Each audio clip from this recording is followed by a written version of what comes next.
7th, 2025 meeting of the Newberry County Board of Trustees to order. We have a quorum present this evening with all members present. Dr. Anderson, do we have any members to? Now look at my little note he gave me. He didn't quite give me enough. Dr. Anderson, do we have any amendments to our agenda? No amendments. Do I have a motion to approve the agenda? So moved. Second. All those in favor? Aye. Do I have a motion to move into executive session to discuss personnel hirings and separations, personnel matter, extension of employee FMLA, personnel matter, international teachers, Newberry High School and Newberry College track partnership, contractual negotiations pursuant to the employment of the superintendent, and a potential land acquisition? So moved. Do I have a second? Second. All those in favor? Aye. We'll be back.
return to executive session at the end of our open session tonight to discuss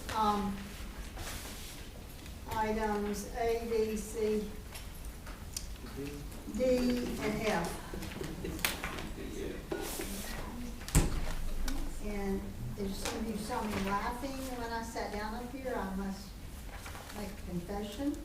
If you were here a few meetings ago, you know I called Dr. Anderson by the wrong name. So, I will never live it down. Anyway, I have a pink sticky note, a yellow sticky note, and an orange sticky note provided to me by Dr. Anderson. They all say, Dr. Anderson, Dr. Anderson, Dr. Anderson.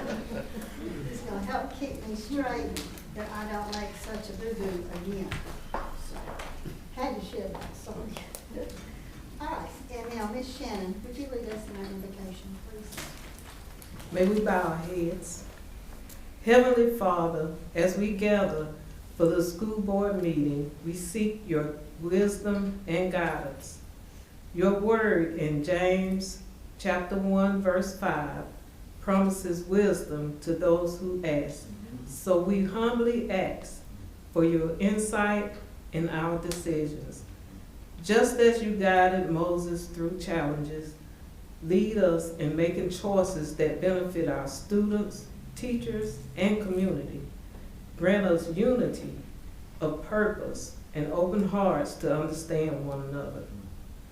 We invoke your presence to bring a spirit of cooperation and empathy to our discussions. Help us remember Ephesians chapter 4, verse 3, to make every effort to maintain unity in the Spirit. May our actions reflect your love and grace, and may our decisions align with your plans for the school district of Newberry County. In your name we pray. Amen. Amen. Please join me for the Pledge of Allegiance. Pledge allegiance to the flag of the United States of America and to the republic for which it stands, one nation, under God, indivisible, with liberty and justice for all. We'd like to welcome all of you that are here with us this evening, and we'd like to welcome our media that is watching us online. At this time, there is no action from executive session. And we now move to our special recognition.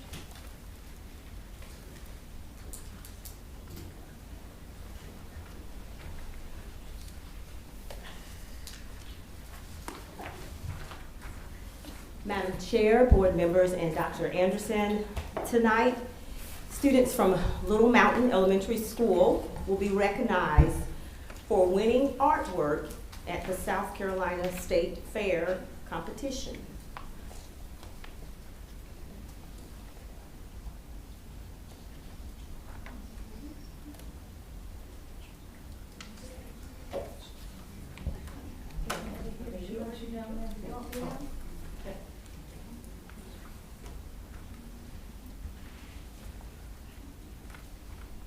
Students here? They are not here. But Ms. Jones is here. Okay. And if Perfect. will Sounds see good. them. Wait. What? Stay there. Okay. Our first student is Taylor Lake, winning for Best in Show Award in Elementary Photography, grades K through 5 at the South Carolina State Fair.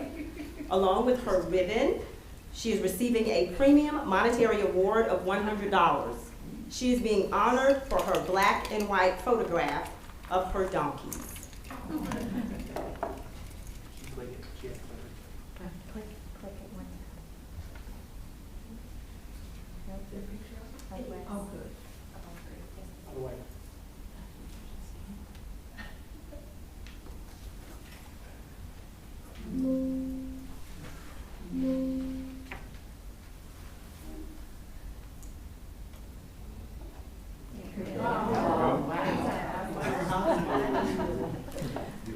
Let's give Taylor a hand, please.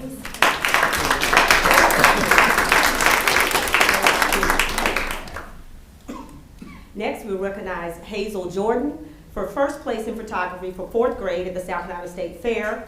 Along with her ribbon, she is receiving a monetary award of $10. She is being honored for her color photograph of her dog, Maggie.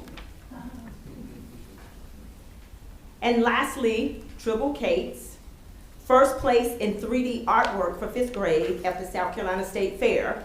Along with his ribbon, he will be receiving a monetary award of $10.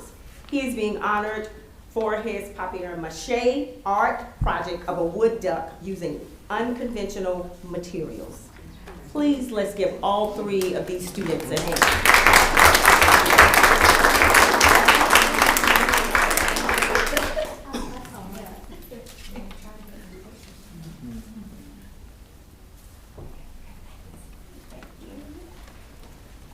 Thank you.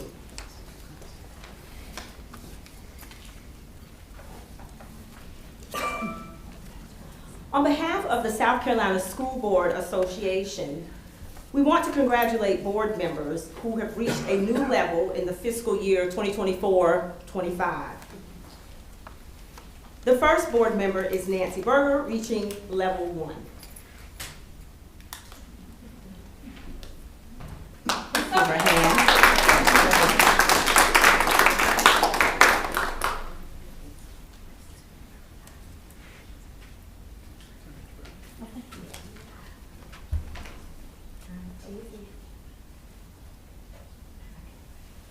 Thank you. Next is Constance Shannon, level 2. Come on down. You're the next.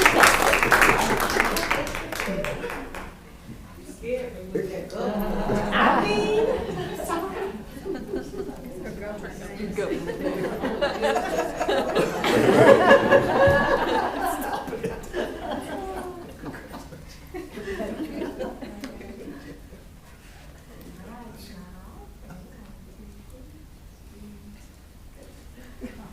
and lastly, Deborah Templin, level 1.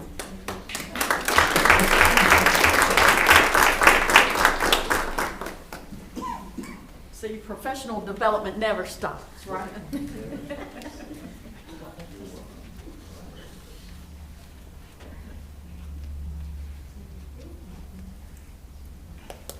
Please give our board members another round of applause. Thank you.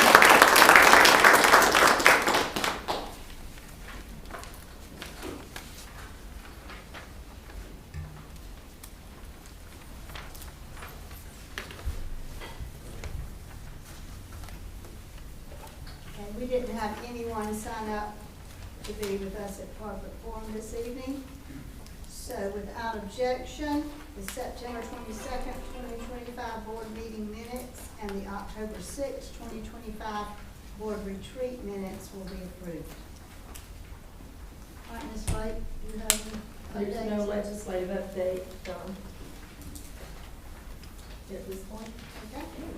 All right, now we'll move to action items with Dr. Carey.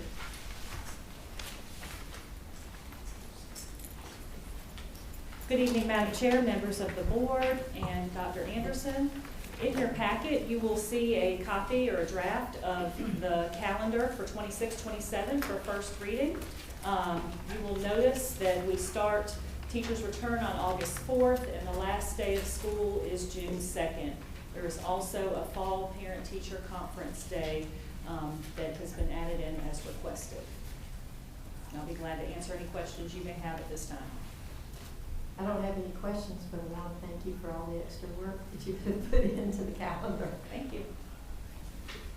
When are, end of course, or when are the exams for first semester? First semester ends in January, so I imagine that the semester exams will take place the week of January 5th when students return. Okay, that's what I kind of thought. So is it possible to use the calling, the phone, what do you call it? What you call it, make announcements Like to the parents? robocall? Just to send out an announcement that says, hey, remember exams are coming up when we get back. It might be good to study for an hour or so over the Christmas break. And we'd like to talk with our principals too. We have, when this has happened before in years past, had the exams that week prior to going home for winter break, and then have activities for students make up that week in January. But I would like to get a feel from how our teachers would like that to look from the high school level through our principals. So it could be in January, it could be, you know, right before we go home for break. So we just ask for a little flexibility there based on what the folks at the high schools think is best. I think that matters a lot. It does. As to, you know, since they're gonna be the ones teaching and giving the test and all, to leave that with them as to whether they want it before or after. I know nobody ever likes every calendar, but I've got a few problems with this one, so I'll just make you aware of them, and we'll see if we can address them some. It looks to me like if you consider all the stakeholders in a calendar, the students, the teachers, and the parents, that the students get short-sighted on this one. And the primary thing, first thing that stuck out to me is the 2 days in June. Anybody in education knows that when school's out, those 2 days are nothing but babysitting days. They could be used for instruction if you go back in March and look at a couple of days there that we could use better. But to think that you can have school after Memorial Day, after all the testing's been done in May, is completely doing away with how valuable instruction time is. So I thought I'll speak to that first of all. I don't know why the 25th and the 26th have to be used as PD days right there. Maybe better use some other time, but I guess you can't use them after the end of the year. When I added up all the days that the students will be in school, I came up with 178 and a half. And so you go back, and my first question up there was in October. What is October the 19th? Why is that a holiday? We just put that in there so they would have a fall break for students and for teachers to get a 3-day weekend. It seems like we break the weeks up as much as we can. When you get 15 days in 1 month, 21 and 20, then you back down to 16 and December 13 and a half.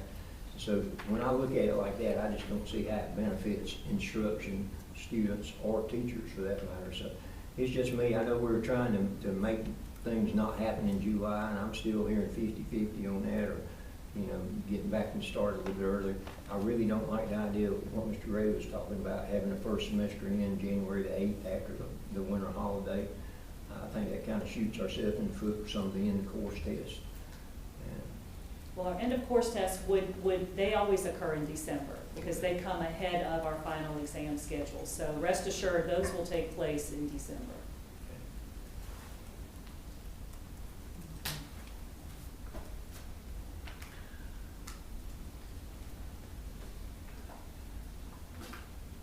Can you tell me when iReady or SC Ready happens? It happens in the last 20 days of the school year.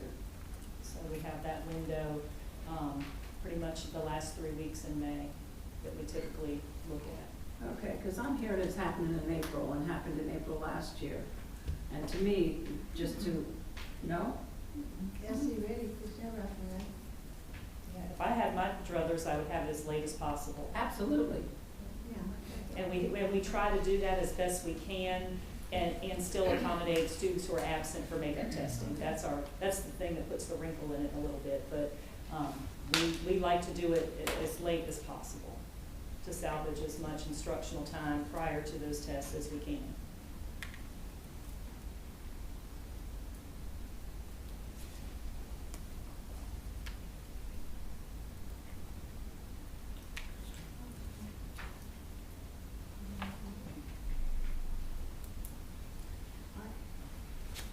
Do we have a motion? This is first reading. Motion to accept it as first reading. Do you have a second? Second. All those in favor? Aye. Thank you. Opposed? No. Thank you.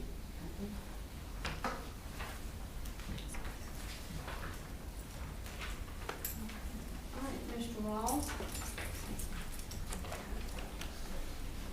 Madam Chair, members of the board, Dr. Anderson, I'm presenting tonight for second reading, policy BE, board meetings.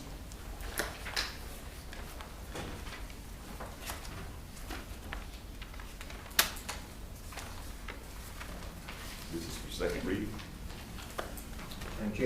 accept it, second reading. Second. Any discussion? All those in favor?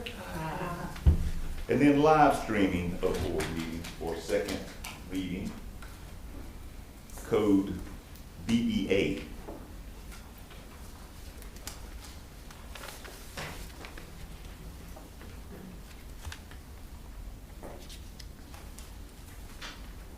Any motion? Madam Chair, move to accept it for second reading. Second. Ms. Lake, second. Anybody discussion? Discussion. I want to go back to that paragraph I talked about last time. I don't think that that paragraph applies to us in the event that the district has limited or no broadband access. This policy is based on SC 59-1985, I believe is what the number is, which is supposed to start January 1st. And I believe that conditional statement there is for districts that will not have broadband access on January 1st, 2026. We have broadband access, do we not? You do. Would you like to add that scratch? I thought about that, and I did at first, but now I wonder how would we be affected if Hurricane Helene comes back or some and knocks out our internet capabilities for an extended time? We would have to have a time frame. I think we would have to have a time frame in policy to say we get our broadband and live streaming back up. I don't think we could say 12 months, but maybe 2 months or a month. Just time for a situation like Hurricane Helene to resolve. Could you add just wording in the event that the district has limited or no broad access as a result of Mother Nature, whatever you want to call it? A natural disaster or Yeah, something natural like that. disaster. It may request an extension. Well, we don't even need to request an extension because by that time, 59-1985 will be in place. We Okay. just need to give ourselves some room to make whatever repairs are necessary to get our broadband and live streaming up and running again. So how long would it take when Helene came, how long did it take for us to get our live streaming up again?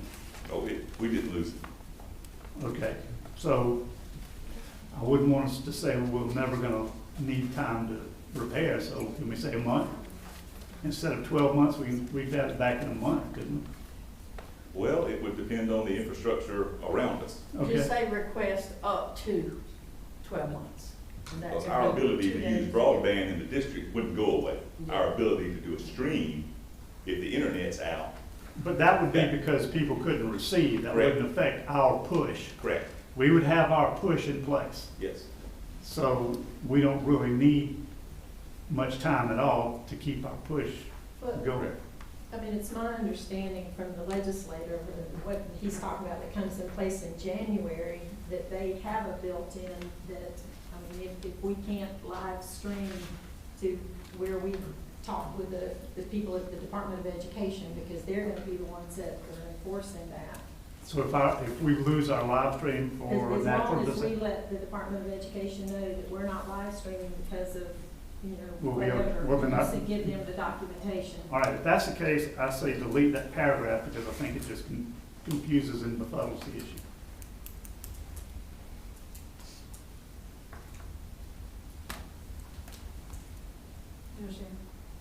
Because the paragraph was addressing districts that aren't gonna be able to comply with that mandate in January, Correct. which We do. we can comply with, yeah, we do already, and we can comply. Well, this is just the standard policy Right, yeah. that gets put out by the School Board The model. Association for, for everybody to accept. But they are built in through the Department of Education and with the legislature should Mother Nature or something happen. Or if we lose capability to where we would send documentation to the Department of Education to let them know why we're not live streaming. That you would make a reasonable effort to, Right. you would report evidence of making reasonable effort to broadcast. That's right. Okay, or replace it with that sentence. Okay. Well, that's there, Okay, so we'll just take the first part of that off. okay.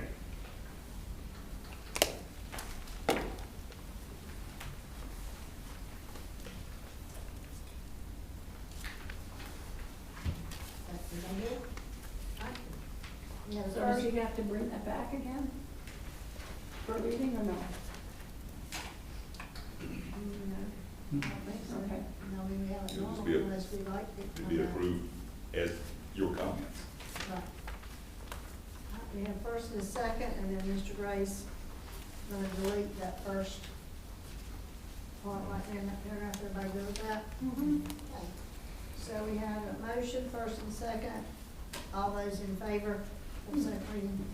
Aye. Those opposed? All right, next we have our local wellness policy for first reading.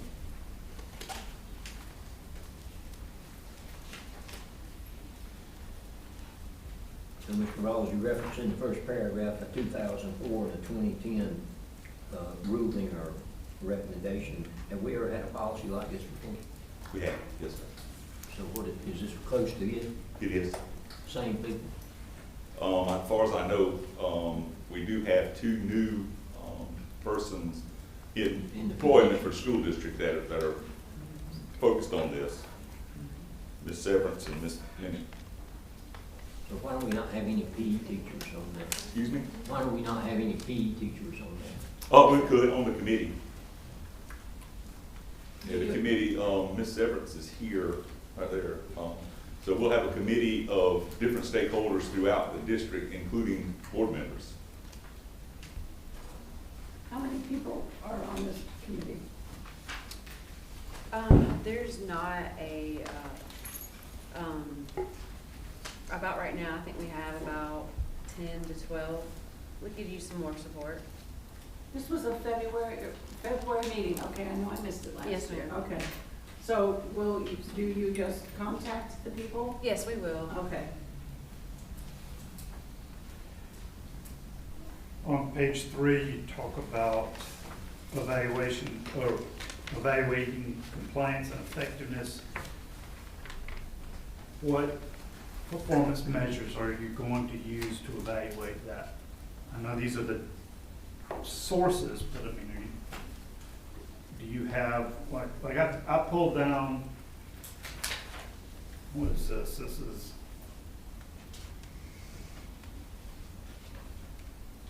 maybe the, I don't remember what this is.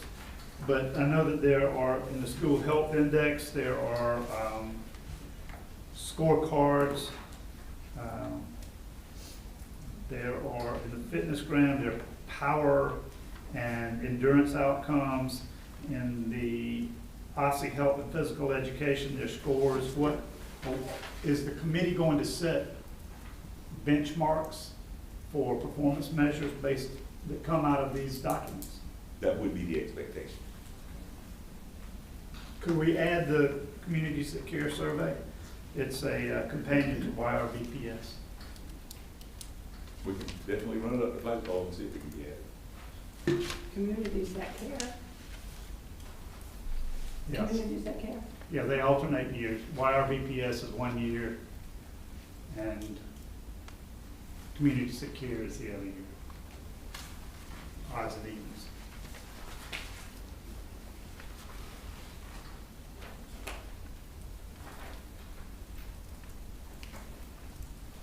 Do they still do, I think it's coming back, the President's Fitness Challenge in the phys ed departments in the schools? I know we always used to have to do that, and I understood it was coming back. Does anybody know, do you know about that? I remember when we did it, but I don't think I've heard Yes, back. I heard it was supposed to be coming back, so, I mean, I guess that's where you would get your fitness gram or your school health index from, something like that. Isn't that where that would come from the phys ed department? Yes, ma'am. They go by the, whatever curriculum standards, They do fitness gram. yeah.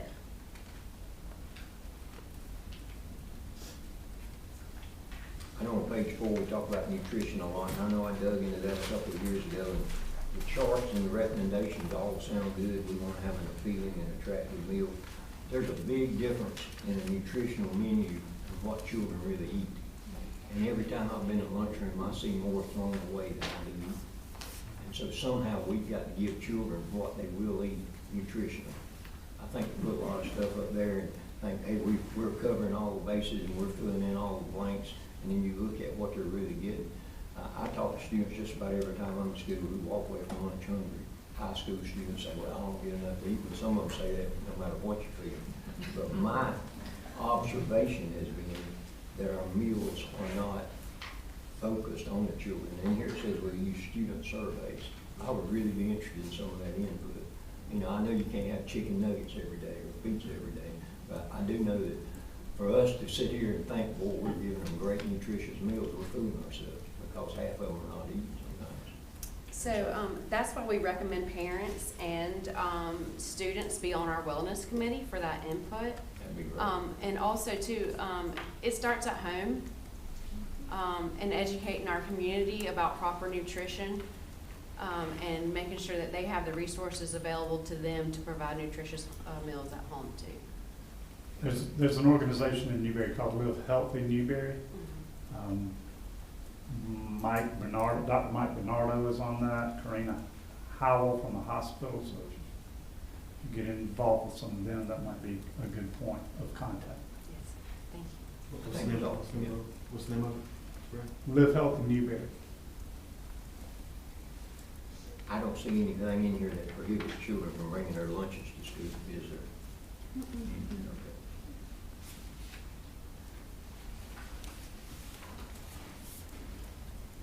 Okay.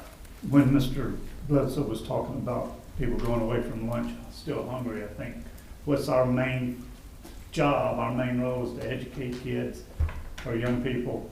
And if they're going away from lunch hungry, we're not going to be able to educate. So I'm interested as well to hear what they might give in terms of feedback. Yeah, so our program offers, runs off of offer versus serve. So the children actually pick what they put on their plate. And so we don't put the food on their plate, they pick what food so we're not force feeding them. So we have to offer at least 4 fruits and vegetables every single day. And most of the time, that's what's getting thrown into the trash can. And our milk, you know, kids just don't drink as much milk as they used to at home. And so that's why, you know, trying to get these resources into the community's hands as far as what to serve their children at home is going to be very important. I'm part of a group called Connecting Communities, and we discuss wellness policies on that, and it's through the state. And so it starts, you know, it starts at the top and educating the kids on what needs to be done. And that can be said of our entire education system. Yes, sir. It starts at home. So I agree. No argument with me on that. I think we ought to do the best we can for them, be a little more, I guess, not sensitive, because some children are so picky eaters, such picky eaters, we can't possibly make them happy. But if there was some way we could just get them filled up. Do we offer chocolate milk? Yes, sir. It has to be fat-free. Okay. And that's why they don't want it. So all our flavored milk has to be fat-free. We're not allowed to serve any other. And a lot of these guidelines are federal, we Oh, know that. that We know drives the me problems. crazy, yeah. I would agree with Mr. Bledsoe with the amount of food that's wasted. Is Our that, chickens used to eat better at Prosperity Riker than our students because the waste we would give to them.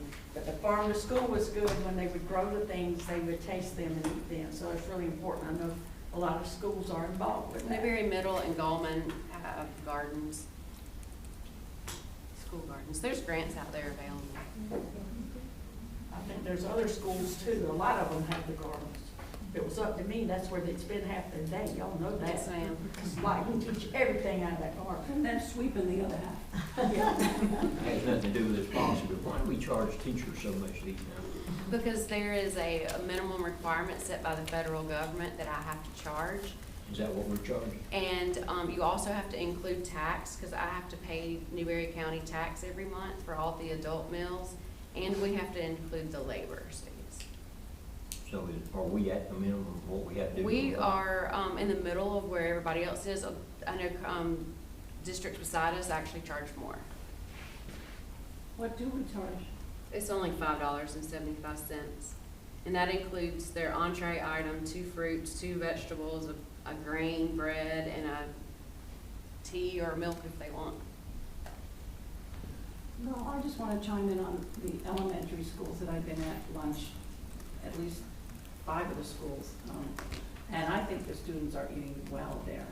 And I'm in shock of how much variety there is and how individualized attention each one of the children get from food service. I think our cafeteria workers are amazing and kind of know the kids, you know, as they go by, well, you should have vegetables or fruit, and that's on every single plate. And I watched a bunch of kids eating field peas, and I'm kind of, what are those? I mean, I've never seen them before, so, but just to watch them eat and say, I like this, do you like this? I mean, they're having, the cafeterias look joyful, and it's a pleasant place to be at lunchtime in the elementary schools to watch the kids eat. The pizza looks good. I mean, I've been there on different days, but the variety of the breakfast and everything, I think you do a wonderful job. Thank you. A very pleasant place to be. I tell you, if your interim superintendent's going there, take some money with you. Mm-hmm. And I'm saying that because I went to a school, I'm not gonna call the school's name, the other day and had lunch, right? And I'm talking to a student at the table, Dr. Brooks, and I'm not gonna call the student's name. Well, it was time for ice cream and the student didn't have any ice cream money. So the student clearly said, hey, can you pay for my ice cream? And I said, yeah. He said, what about my friend's ice cream? So I ended up, I'm just being honest, breaking a 20 going into lunch on some students, which was not a problem at all, but I was just shocked, meaning, you know, if you're going to eat lunch, take $20 with you. On a Friday. The ice cream is only on a Friday. Well, I want to clarify something. When I said about our chickens ate better than our students, I was just talking about the amount of waste, that they wouldn't take time to eat their carrots or eat nothing to knock our cafeteria and food service people, because they are top notch. So one of the ways we've been trying to tackle food waste this year is encouraging schools to put up share carts. Yes, that's nice. I think that's awesome. That's I know it actually used to be recommended by the discouraged. USDA that we have Yeah. share carts in all of our cafeterias, and that has helped tremendously do that. And the teachers or the principal who's there usually says, you've got 5 minutes. Mhm. You've got to finish before it's time to get your ice cream. In fact, there was a football player right before you came to that unnamed school the other day who had been there, and some of the young boys came and sat around him, and he got a plateful. He bought a plate, and he had half a slice of pizza left, and he started to eat the ice cream. And I went to the table, excuse me, you really need to finish before you eat your ice cream. And he said to all the boys that were at the table, did you hear that? I didn't finish before I ate my ice cream. So, you know, they're coming in and modeling as well. So I think that's great. It's very funny. Move to set for first reading, Madam Chair. Do we have a second? Second. Have our discussion. All those in favor of policy ABM? All right, Madam Chair, at this time, we'll have a presentation from our new custodial providers, the Buddy Group, for a short introduction of them. Gentlemen?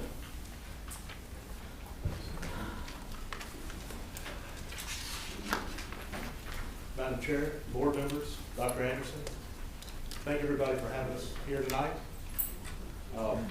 My name is Jay Street, the branch manager for the Bud Group.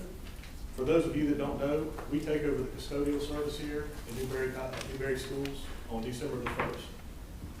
So we want to take a few minutes just to kind of explain part of that transition process, kind of how we go to market, and our overall plan to get these schools clean and keep them clean for all the children.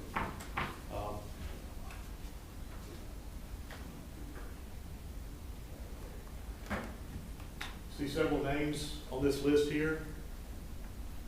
This is our local office. Now, I say local, we've got brick and mortar in Greenville, South Carolina, about an hour up the road. Starting to the left there, got myself, Jay Street, branch manager. Got Joel Martin, who's my assistant branch manager.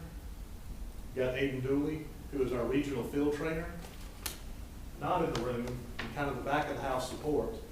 And these people will actually be supporting the on-site team. We've got Shayna Wood, she's our regional HR specialist. We've got Andrea Williams, shared services. Shared services is part of our recruiting team, as well as recruitment and retention team, as well as HR for the local staff. We've got Leslie Wilson, who's our regional field accountant, handles all of the billing, all of the money side of things. We've got Valerie Rook, who is a staffing specialist, who's been on site a handful of days so far, making sure people are recruiting, or making sure we're recruiting, hiring, getting onboarding, trying to answer any questions that people may have, because we don't want to have a mass exodus. We want to try to make sure everybody's welcome, comfortable, and just kind of stays calm. We've got Ricky Wallace, who's another staffing specialist. And then we've got our area vice president of sales is Dixie Cutting. So we've got a team that's going to be supporting the local team.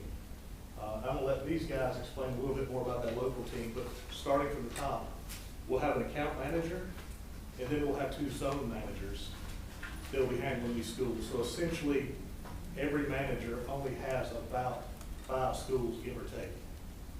That way, not one person is responsible for all of these schools. This district's too big for one person to be in charge of it. So I'm gonna hand it over to Aiden. Thanks, Dan. So, as he said, my name is Aiden Dooley. A portion of my job is a regional field trainer, and people are like, what does that mean? Think corporate trainer, but more hands-on. So my whole premise and job is to go to new accounts and make sure that I'm training to the standard of the Butt Group. So then that means more of understanding the why behind we doing things. And we've had the opportunity to walk through your schools and your facilities. We've had a very warm welcome from most of the staff and from the faculty, and they've shared some of their heartaches. And as I've been trying to compile these data points, I like to do a root cause analysis, because then that helps me make sure that the training plan that I go forward with, whenever we start a new implementation account, it's hitting all of those pain points. So as Ken has shared some of the report card systems that you've used, the more information that you can provide on those report cards, the easier it is for me to understand what your pain points are and to do the root cause. And so most of that is kind of boiled down to procedural compliance and a forceful backup.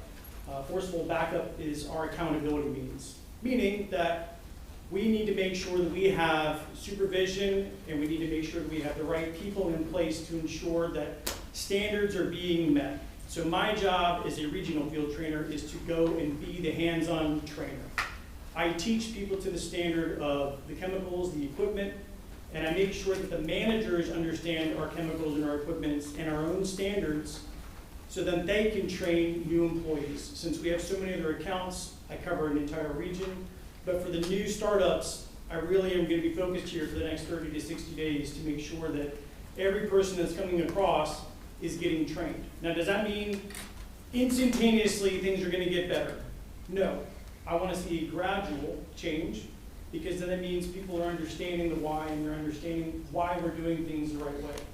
But as I've spoke to most of the staff, I want to make sure that as we're training folks and we've turned over our job cards and everyone understands what the cleaning staff is supposed to be doing, help us help you. We don't want outside chemicals being used, because nobody here is a chemist. So it's important that if you see something, say something, and then we have to know about it so that we can fix something. So that's my whole job. Is procedural compliance and fixing things as I see them. So open and honest feedback is always welcome. I really appreciate everything that we've had so far, and I look forward to seeing everybody as we go to school. Joel. Hey, I'm Joel Martin. I'm the assistant branch manager for the Greenville branch, and I live in Joanna. So I'm really, really close.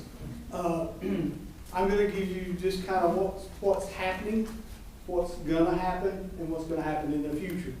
As I've walked the schools, the biggest thing that I have come up with is equipment, staffing, and accountability. Okay, your schedules are all over the place. In the elementary schools, we plan to be out of your schools by 7 o'clock at night, unless you have an event that would require us to be there later. Because we feel like knowing when our people are in your building and when they're out of your building is very important for us, but it's also very important for safety reasons as well. Right now, what I'm finding is people are in the building and out of the building at all kinds of times. And people show up kind of different, okay? So that will be one of the first things that we will address is the accountability of the schedule. We are at 94% staffed with 6 weeks left to go, okay? The shared service team that Jay was talking about a while ago have been down here. They'll be here today, they'll be here tomorrow. They're working through the Goodwill and they're working through South Carolina Works with the job connections and getting people hired.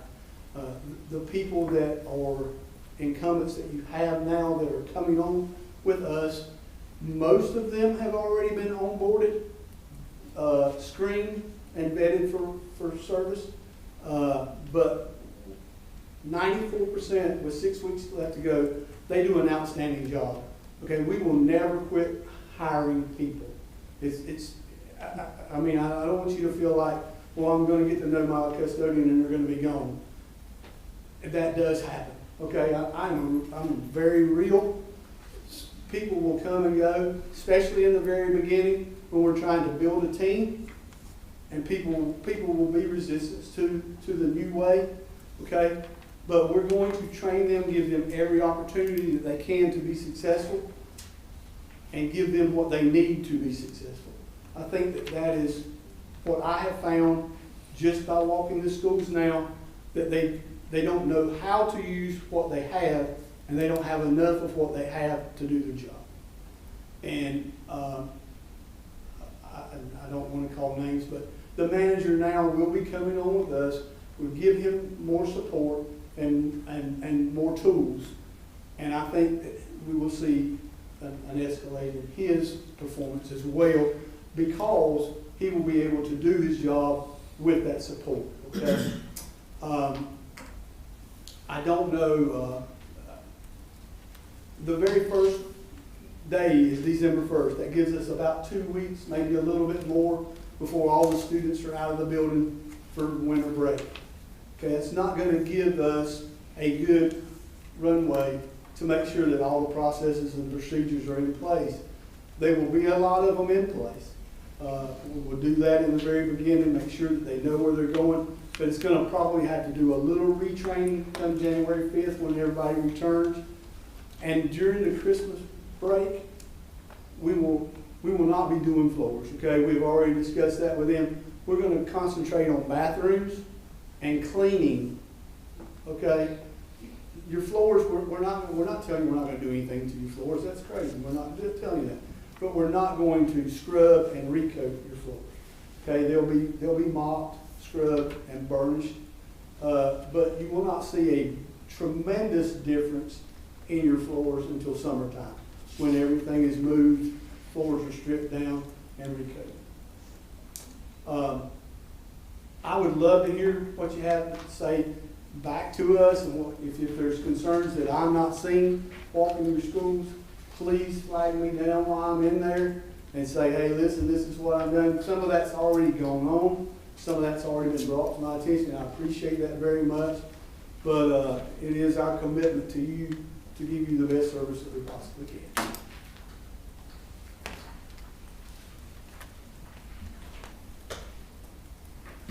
And just to kind of tie it all in together, over the next couple of weeks, we'll have about 10 to 15 managers that will come in and start mid-November, start learning the schools, to start getting their plan together, to start training. That way, come December 1, each manager will have a manager, a trained manager assigned to them. Each school will have kind of a daytime manager and a nighttime manager assigned during the implementation, during the month of December. This model that we've set up, as you see, there's about 11 other school districts in the state of South Carolina, more than any other contractor in the state. And this has been our model, this has been our recipe for success everywhere we've been. And you checked our references, you know that that's worked. Again, Joel mentioned he's in Joanna. I'm in Simpsonville, Aiden's in Spartanburg. We've got a local team here to support. We're going to make sure everybody's supported. Everybody knows what to do. They've got the tools to do it. They've got the opportunity to be successful. So, again, thank everybody. Any questions, comments? Welcome. Thank you. It has been a blessing. I tell you, I think Joel mentioned it, Aiden mentioned it, I failed to mention it, but it has been the warmest welcome I've ever seen in a school district. We've not walked in a single school and been greeted with a scowl. I mean, everything's been open arms. Glad you're here. Can you start today? I mean, so thank you all for being there. It's been a partnership already. So. Mr. Martin may have mentioned this. I know you talked about having a manager transition. Will there be any other folks currently in the schools that will transition?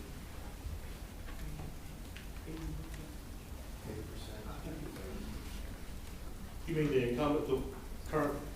Right now, we've got about 80% of the staff is coming on board. But they will have a short runway. We will hold them accountable. And if they can't adhere to our method, then, you know, we will have to wish them success somewhere else.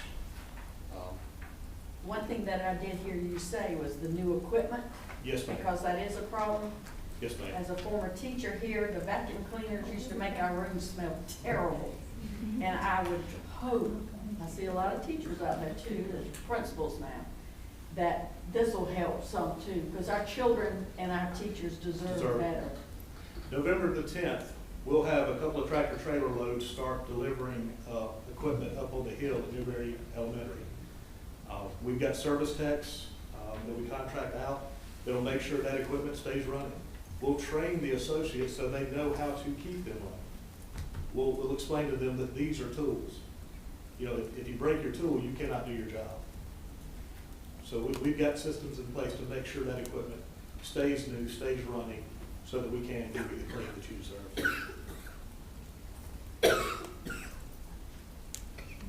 Thank you very much. We're Thank you all. excited to have you Yes, ma'am. We're join excited us too. on December 1st.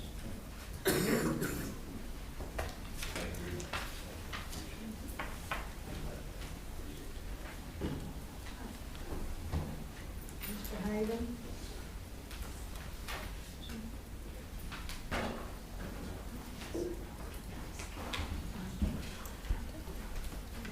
Madam Chair, members of the board, Dr. Anderson, I'm going to go over the September cash flow and board financial reports. So we started the month of September with a $20.6 million fund balance, and after deposits of $3.7 million and claims of $8.8, we ended the month with $15.5 million. And you'll see on the next page how that is broken up among all the different funds. All right, going to the cash flow by fund, our tech construction funds. We had expenditures on our 2024 GO bond of $14,000. That was for pre-K furniture at Little Mountain Elementary. And next month, you'll see another column here for our 2025 bond, which was closed at the beginning of October. All right, and you'll see on our budget report by function, you'll see that we had revenues of $3.4 million in the month of September. And then the budget report by function expenditures, you'll see that we had expenditures of $6.7 million. I'll entertain any questions. Mr. Hayden, looking at revenues, 100% of the revenue in lieu of taxes has not come in. Is that correct? Yeah, that's gonna come whenever whenever taxes start coming out. Then you'll see some in December, then January, February, you'll see majority of that coming out. And that's fee in lieu of taxes money, Yes, right? yes, sir. And so that number is 2.2 million. So if fee in lieu of taxes didn't exist, what would we be getting in revenue there?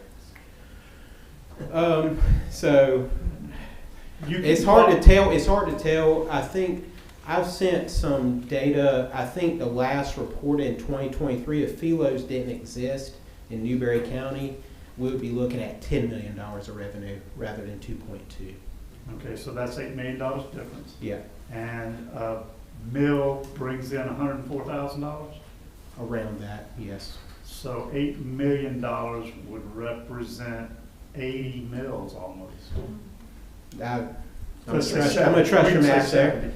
I'll trust your math. We can say 70. Yeah, and I mean, that's that, and then people on your owner occupied, you pay $0 towards school operations, so we lose money there too. So.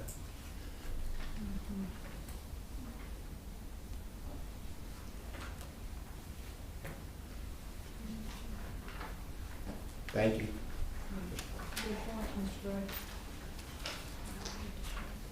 Do we need to vote to accept that? No, this report.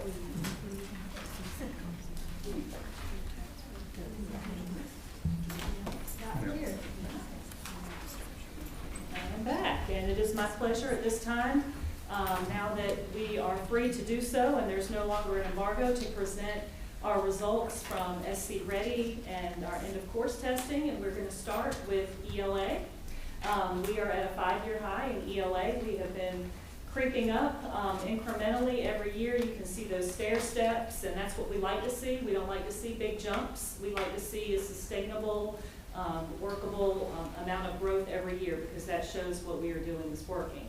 And so you can see we were at 32.6% meets and exceed in 2021, and now in 2025, 52.9, almost 53% of our students who took SC Ready and ELA scored meets or exceeds. So we want it to be at 100, and we are getting there slowly but surely. And we have been closing the gap with us and the state scores, so we've reduced that difference between our performance and that of the state from 10% below 4 years ago to 7.3 now. And then you can see, this is a number we want to see go down, so we want to see 5-year lows here, because these are our students who are not meeting the standard. They did not meet on SC Ready. So we have reduced that number from 37.1 4 years ago to 20.5% in 2025. And then you can see the gap between us and the state average has gone from 8% to 2.3%. And here you can see the breakdown by grade level. You can see that 4th and 5th grade are at 3-year highs. 3rd grade did decline a little bit by 0.6% last year. And you can see our greatest increase was at 13.8%, growing from 2023 to 2025 in our 4th grade. Middle school is a little bit different. You know, they're making that transition from elementary to the middle level, and 7th grade is at a 3-year high, but we continue to have a pain point in 6th grade, so that's something we're going to keep a close eye on. Our 8th grade improved their outcomes as well from 2024, but they're still below where they were in 2023. And then 6th grade has had that annual decline for the last 3 years, so that's something we want to keep a close eye on. Next, we have math, and you can see, aside from a little bobble from 22 to 23, we have been going up incrementally there as well, and I expect that to continue to increase with our new high-quality instructional materials. But you can see that our district percentage of students scoring meets and above in math went from 29.8% 4 years ago to 38.9%. Not as much as ELA, but ELA has had a lot of attention, a lot of investment. They received their high-quality materials over the span of the last 4 years, as well as letters training, and we are seeing that really raise our ELA achievement. So we look for that to happen in math as time goes on. And we are outpacing the rate of growth in 2024. We edged the state out by 0.1%. Then you can see we're also at a 5-year low for students who did not meet the standard. So that's a number, again, we want to continue to see decrease from 40.7% 4 years ago to right under 30% now. And we have reduced the difference between our performance and the state performance from 6% to 2.8%. You can see here in math, our 3rd through 5th grade, we had 5th grade. 3rd grade has declined from 2024, but is still above our 2023 outcomes. And you can see 5th grade and 4th grade are at 3-year highs. And then the gap between our district average and South Carolina's average, 9% in 5th grade, 4.2% in 4th, and 6% in 3rd. Middle school, again, a little bit different than our elementary.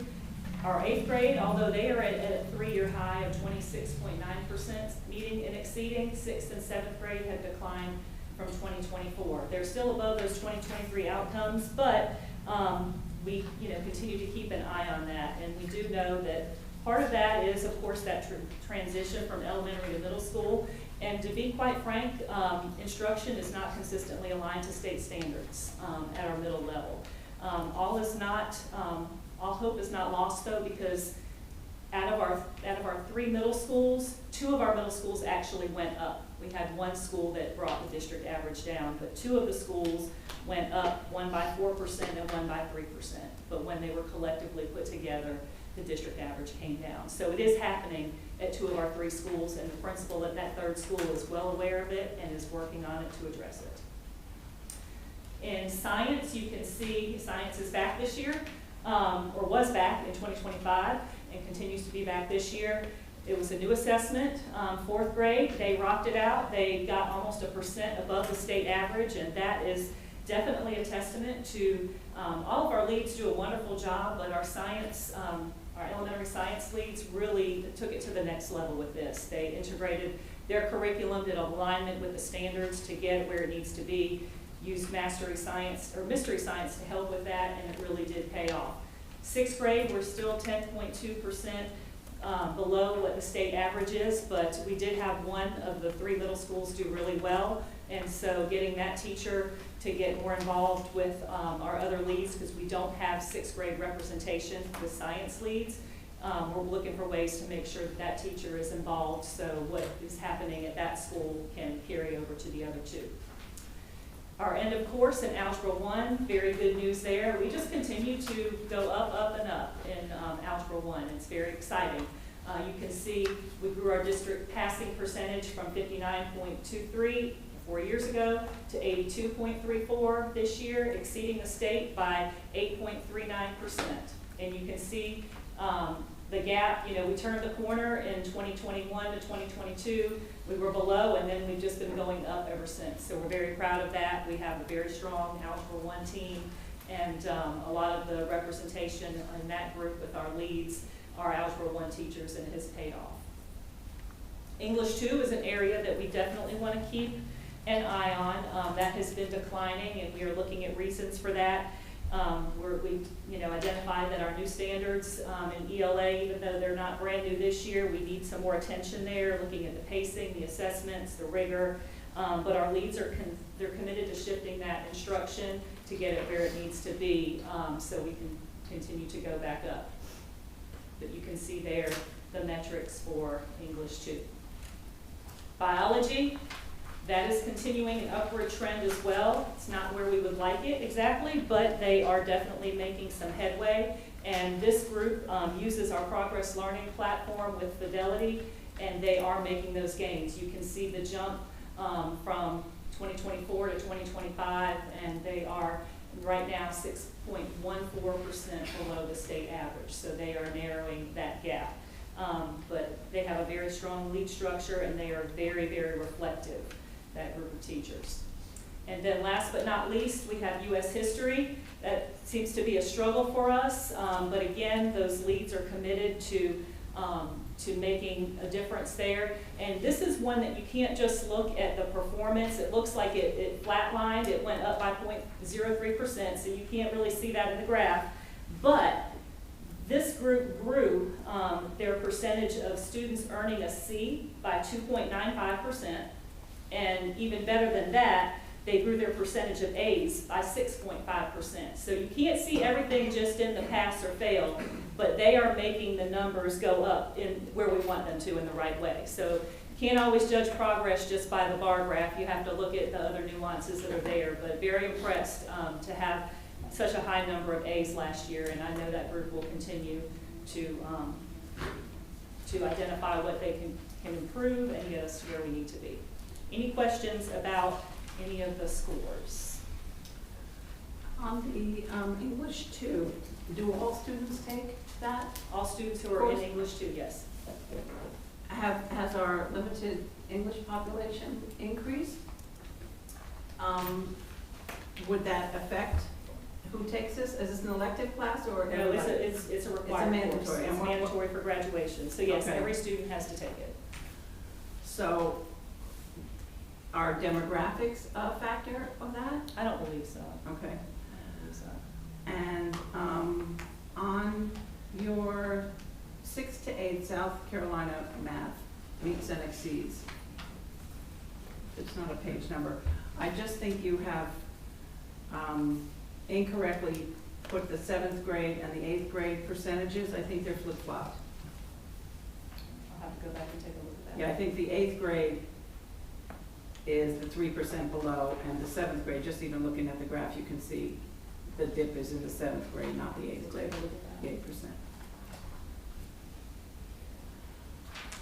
Yes, sir. I noticed the 6th grade achievement, and you mentioned it. Is there such a thing as a 6th grade math academy, like we have sometimes a 9th grade academy? Is there? I know that's crazy. That's a wild answer that you probably have no ability to answer, or that's a question that you don't have the ability to answer right now, but maybe just something we can think about. Definitely, and just going back to that, I want to reiterate, 2 of our 3 schools had gains in those grade levels in math.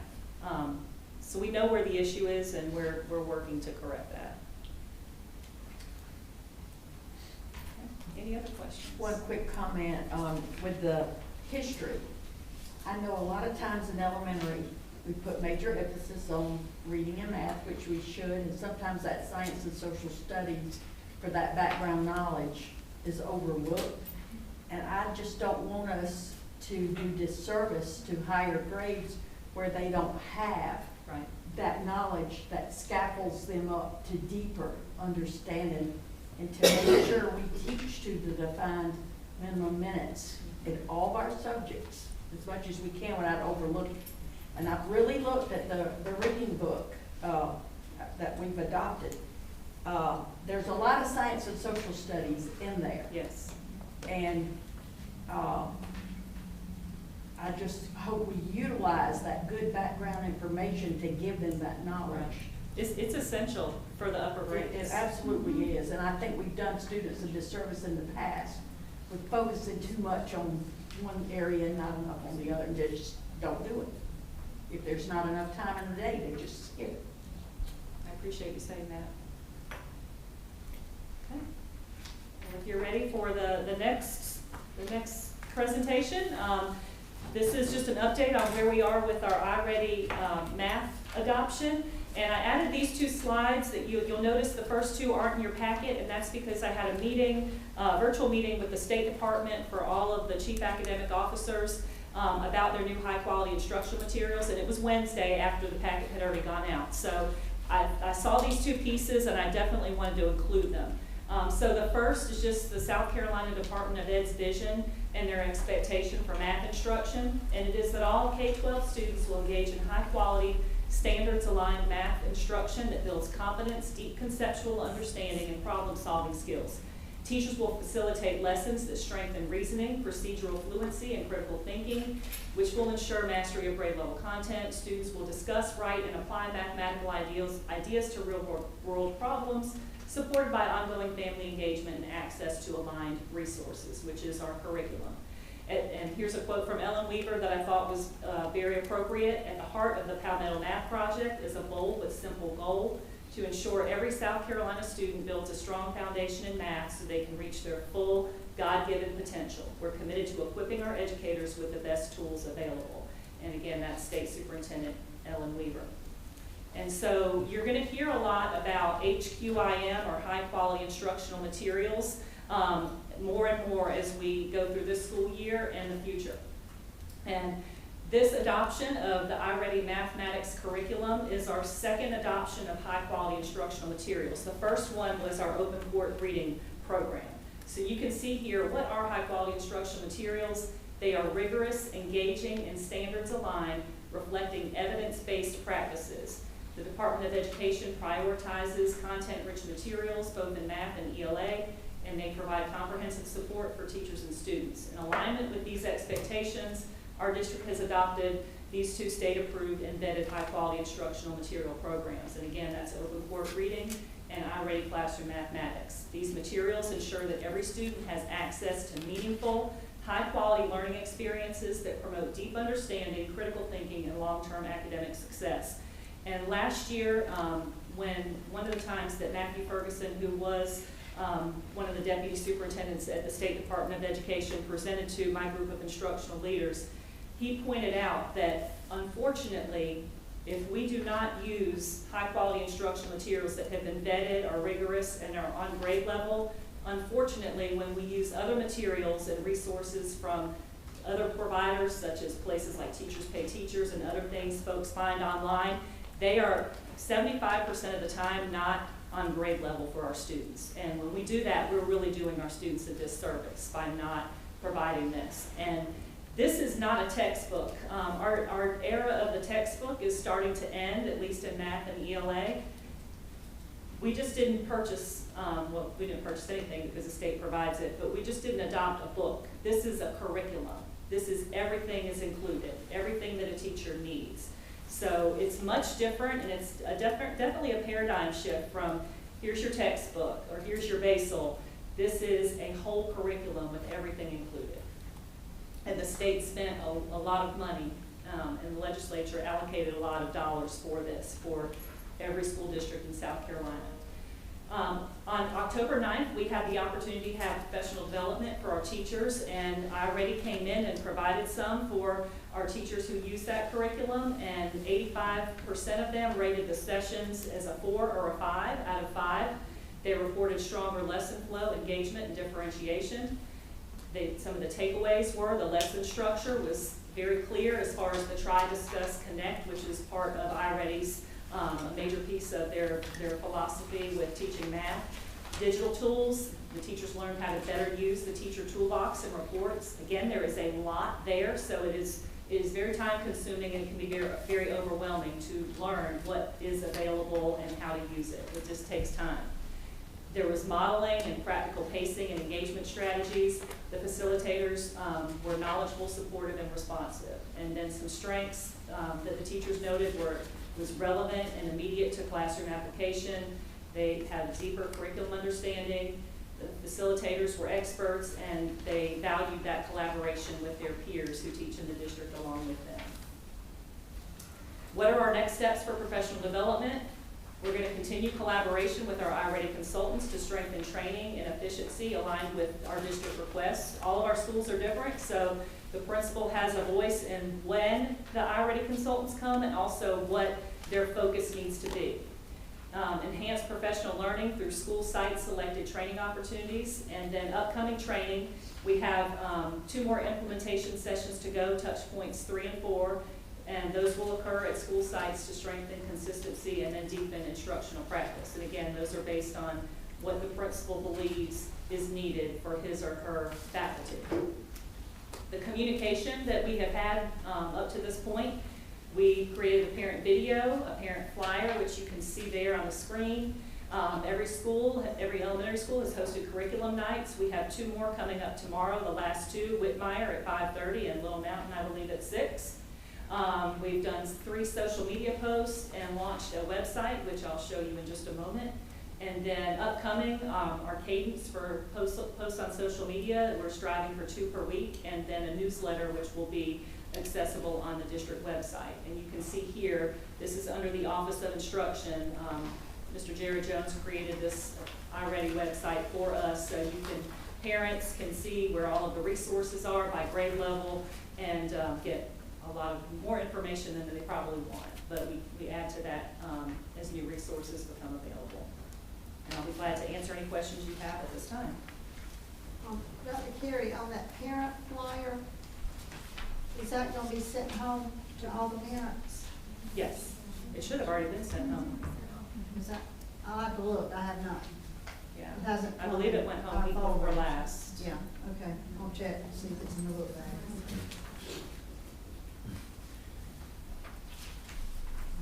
And how was the video disseminated? Through the It QR is- code? It is linked in it should be linked if you look at the What is iReady, there's a QR code there, and that parents can access it that way. I went to one of the QR codes, I just didn't go to that one. So. Yeah, go to the first one. Or don't, because I don't know, I'm not really thrilled about my broadcasting video skills, but. One thing too, I would suggest is that 85% rated the sessions 4 to 5 out of 5. The 15% that rated it less may have had something to say, so don't Discount that. ignore their comments. Gotcha.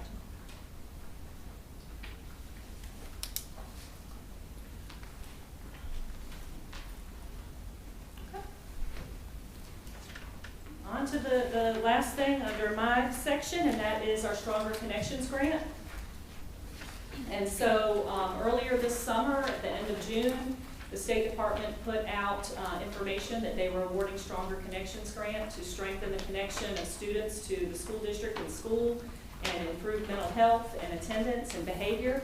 So that sounded like something we definitely, the part of our mission, want to accomplish. So we quickly threw something together and submitted a proposal to the State Department pretty quickly, and we were awarded. We found out last month that we received the grant, and it's almost $400,000, so we're very excited about that. And it's just for this 1 year, and so the things that I will share with you tonight will be in effect through June 30th. We can always apply or reapply for an additional grant for future years, but right now these things are set to expire in June 30th of this coming June, if we don't get an additional grant to sustain it. So the 400,000 that you said that we got needs to be used up by the Yes. end of June? Yes. For this school year? Yes, so we'll have a little bit of grace to use it until September if we have any things carrying over, but we would prefer to finish that up by the 30th, Mr.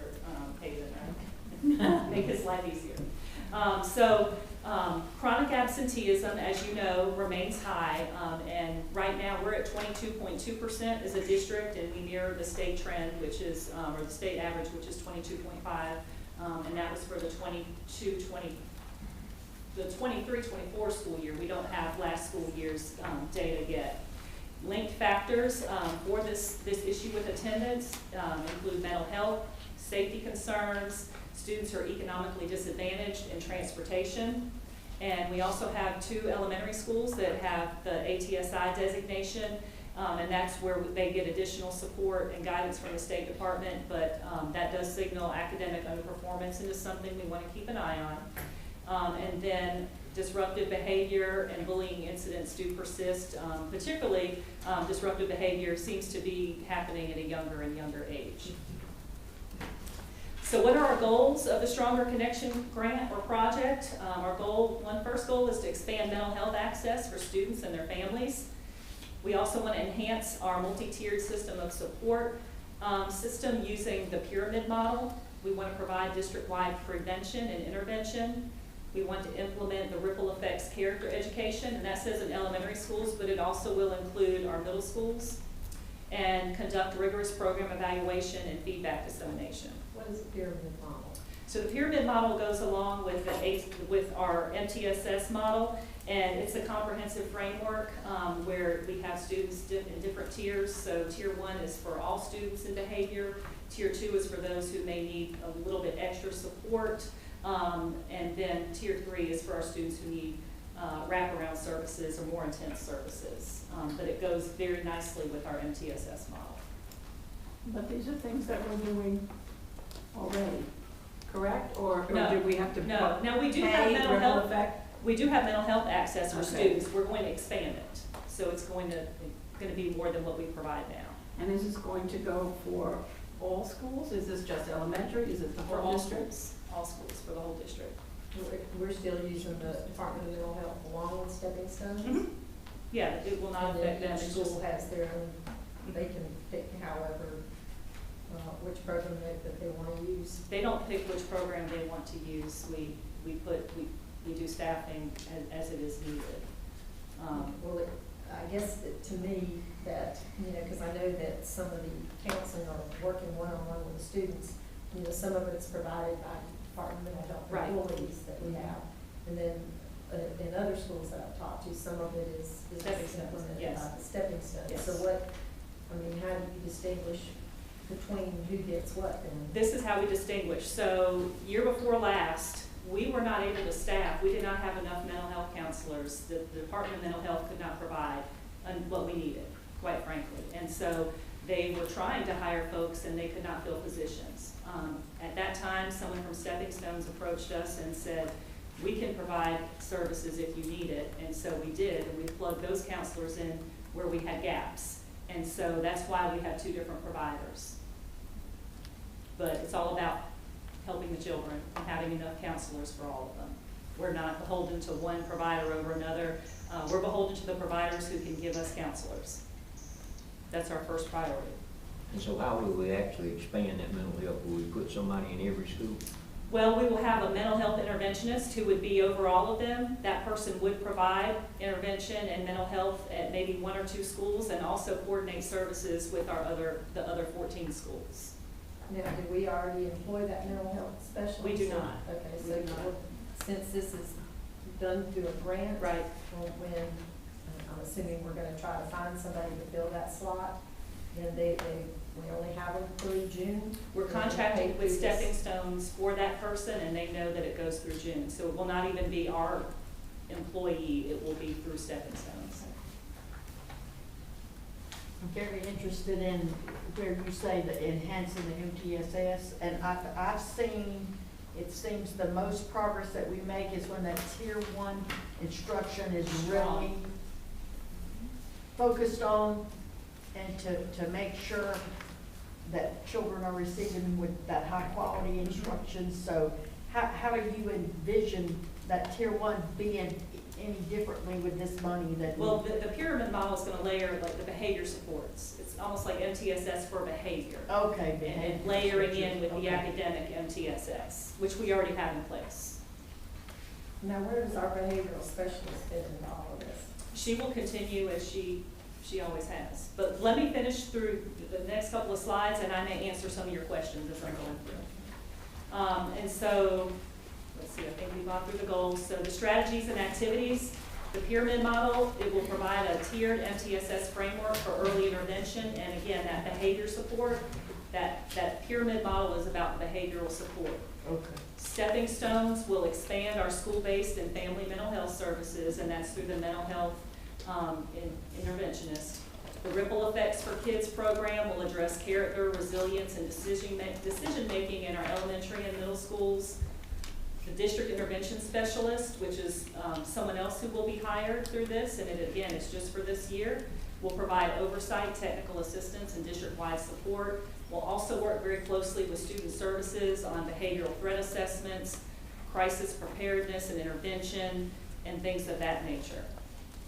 And then Innovative Research Solutions is the company that Dr. Hicks, the professor at Clemson, will be doing our external evaluation. So we have an external evaluator collecting, reviewing the data that our district intervention specialists will collect, and then, analyzing that to ensure that we are doing what we need to do and that it is effective.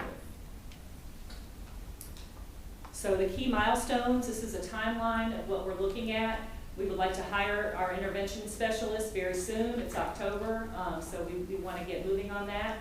November, we want to launch additional mental health services for students and parents, and that would be through Again, the Stepping Stones mental health interventionist that they'll be providing, MTSS integration with the pyramid model, and then implement the ripple effects program. Ongoing, we'll continue to have data collection, reporting, program implementation, and then the grant ends in June of 2026. How will we measure the impact? It'll be a mixed method evaluation led by Clemson researcher Dr. Hicks, monthly data collection on absenteeism, behavior, and student engagement. Again, dissemination to the board, stakeholders, and the community, that information as it is collected, and then our plan is to leverage findings for future funding and sustainability. If we find this is something that has been very impactful, we want to make sure we look for continuous grant funding to sustain it or sustain the pieces of it that we believe are the most valuable for our students. And then here you can see the budget. So you can see what we have for salary, of course, fringe benefits, purchase services, which would be the pyramid model, the ripple effects program, the evaluation, supplies and materials would be just costs for printing and materials, things of that nature, indirect costs, and then a total at $692,000. The salaries for the district intervention specialist, and that's the person that comes Yeah. with Stepping Stones. No, Stepping Stones is the mental health interventionist. The district intervention specialist, that's the salary there. The purchase services would be the Stepping Stones person, Okay. because So that's not going to be an official district employee. we're gonna be able to find somebody just to work for us for 6 months? We're hoping so. We're hoping so. And I'm talking with Stepping Stones to see if it's a possibility for them to find or recruit someone as well. And we'll see what happens. We'll see. We won't know if we don't try. And then so our anticipated results, 2 things we definitely want to see go down are absenteeism and disruptive behavior. I think everybody can agree to that. And the things we want to see increase and go up are academic performance, mental well-being and relationships, family engagement, and safer, healthier schools. So at this time, I'll be glad to answer any questions you have, Mr. Gray. I've got 4. Okay. Let me get through them. They're not hard. And you just touched on a couple of them. Tell me about billing. How do the providers bill, or do they bill?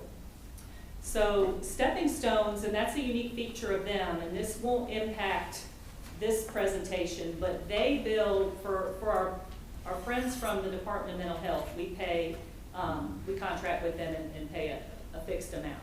For Stepping Stones, they service students who are Medicaid eligible, and we pay nothing for those students. And then any student who is not Medicaid eligible, we'll have the principal reach out to me and say, hey, the student needs services, he or she does not have Medicaid, and then the district covers that cost, and we have money set aside in the budget to cover that. Okay, so I was going to the topic of sustainability. That doesn't sound like there will ever be enough billing to sustain this entire program.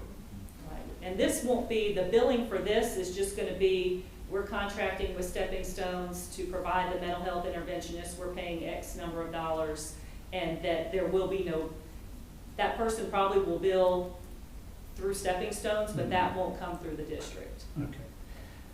The ripple effect. Is that an evidence-based program? Yes. Everything in this has to be evidence-based. Tell me how that's gonna play out a little bit. Okay. Do you train a group of folks in elementary school to deliver the program and they will be the ones to deliver it year after year? Or is there an annual cost to it There's an annual cost to it. that you will have to pay after the grant is over? Yes, if we don't secure additional funding. So if it's something that we find has been impactful and has been a positive for our students and our teachers, and we hopefully get additional grant funding to continue it forward, or we may have to look at some title funds to, if that's something we really want to sustain, to look at that, but not the general fund. How much does it cost us? I'd have to Go back. Was it in the slide or was that a? It wasn't in the slide, it was under the 289,000 Yeah, all right, purchase yeah. services. Okay. Last of the 4 questions. These are great, anticipated results are great, but this is a grant, so I assume there are some specific measurable outcomes to be reached. Yes, ma'am. Yes, Okay, good, thank you. yes, and that's what Dr. Hicks will evaluate. So how will we integrate this with what we're currently doing with handling disruptive behavior and providing mental health and our staff and what we're doing? Well, those things go hand in hand. So this is just another support out there to help with managing some of the behavior and to look at, you know, what are the root causes of that behavior? Where does mental health come in? How can the family engagement assist with that? How can we look at what factors are leading up to the student being disruptive or choosing not to come to school? So it just gives us another two sets of hands to help with that, with the mental health interventionist as well as the district intervention specialist, who won't just focus on behavior, but will focus on all of the things like the behavioral threat assessments, crisis involvement, and all of that. Will this enhance in any way our getting the families to participate or be a part of this, especially the disruptive behavior students? I certainly hope so, because this is not just to provide the services to the student, but also pull the family in and get them involved as well, if they're willing. And that's the key piece, the willingness. One of the things that bothers me about intervention, I talked to a guardian of a child who was receiving some mental health, and she said she was grateful for the district providing that, but every time the mental health counselor pulled her out, she missed something critical in the classroom. And I guess that's going to always be a problem. Who has the final say-so on when that takes place? Would it be when the counselor shows up, classroom, teacher, parent? Yes, it just depends, Mr. Bledsoe, on what that counselor's schedule is, because we have very few that are dedicated to one school. They go between schools, so it just happens to be what the scheduling issue is. But if that parent has a concern, what I would like for her to do is reach out to the teacher and say, is there any way that my child can be seen outside of the math block or the ELA block? And I know our principals, if they can make it happen and avoid that, they will, as best they can. It may not happen every time, but I know they'll work hard to do the best they can to schedule it and prioritize when that child is pulled.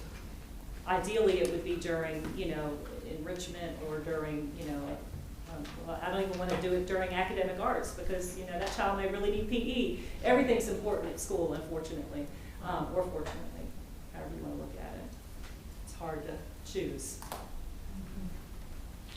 It's not your opinion that this will be that positive behavior intervention, this will be serious intervention? Yes. I mean, But if we recognize there's a discipline problem, we ought to take care of it according to our code of conduct and do what we can.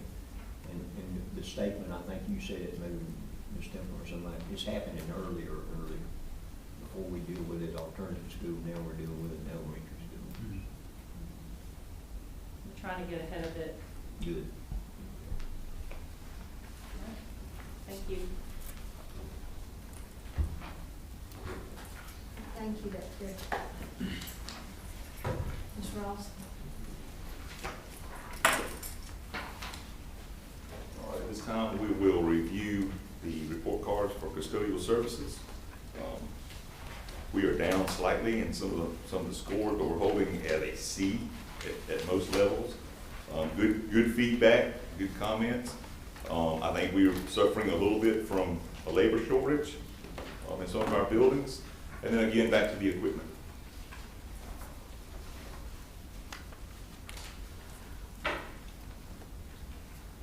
One question I have is a couple of them, supplies not readily available to faculty and students, such as especially bathroom toilet paper, paper towels, stuff like that. Will that be, and I should have asked the gentlemen that were here, is that something that would be available for, or that they can have available, should it run out and there's not a custodian there at the time, that teachers or staff can get it themselves, do you know?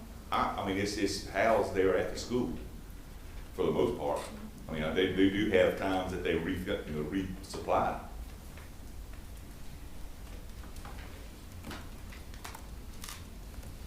Mr. Rawls, just observation, I bet that HES for these last 30 days is going to be like pushing a string. I've got a commitment from them that they're gonna see us through till the end. So. Well, with 80% of the workforce coming back, I mean, they should be trying to make a good impression on the new people. Oh, certainly. Yeah. Certainly. And that is how to interpret that. After he left, I started thinking, did he mean it the other way around? But 80% are staying back. with us. Correct. That's what I think. Yeah, that's how I took it. yeah. Correct. But Got it. And some of what we suffer from is lack of supervision in that model that HES is working under. You know, right now they have one manager, and that one manager is covering a day porter somewhere. He's not managing anymore. And so that's one of the things that I've impressed on the budget group, is that the manager has to be the manager in order to keep the ship moving.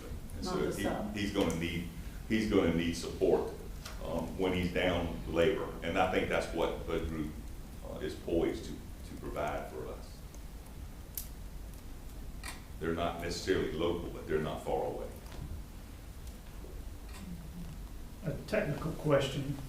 If hallway floors need to be T5'd, what is that?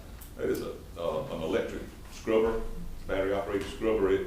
It will do the floor burnishing to a certain degree and scrub, and then it has a vacuum that kind of trails behind in that same piece of equipment that has the floor to maybe 80% dry, as opposed to wet mopping and then having to let it air dry. So it's a battery operated mop.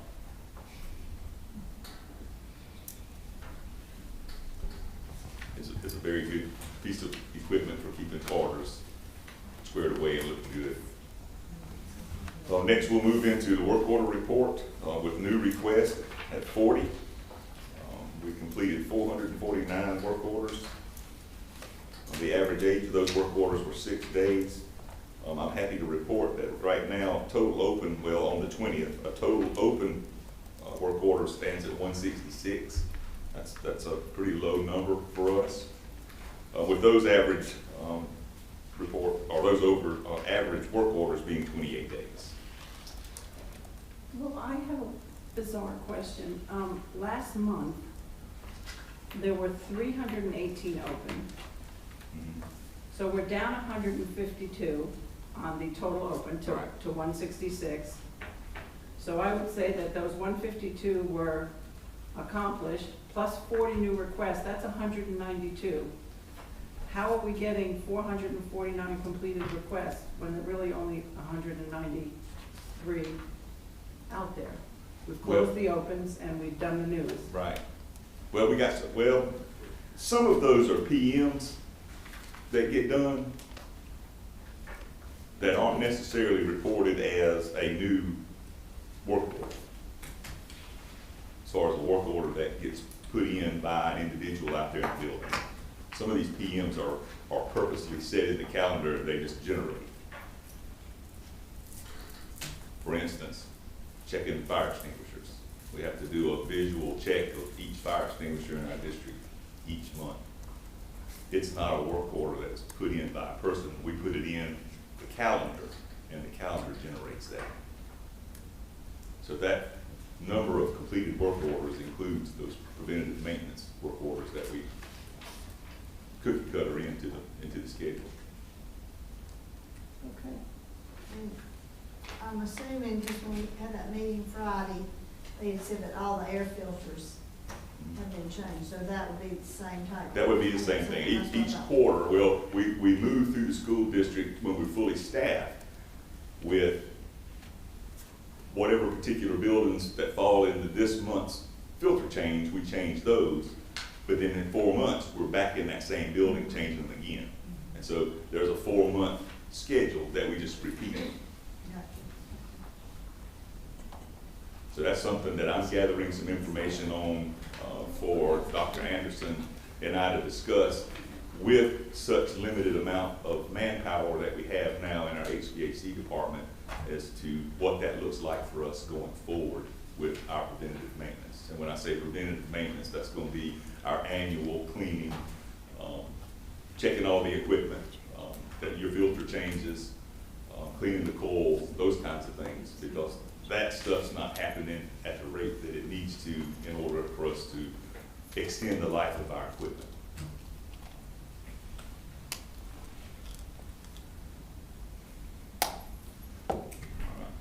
And then I wanted to revisit from our June board meeting, our diligent or GovDocs presentation. And just kind of judge the temperature of where we are with that. The sooner the better for me. I think it has some good offerings for us. I personally like the live stream manager part of it. And that costs us roughly $12,500 a year.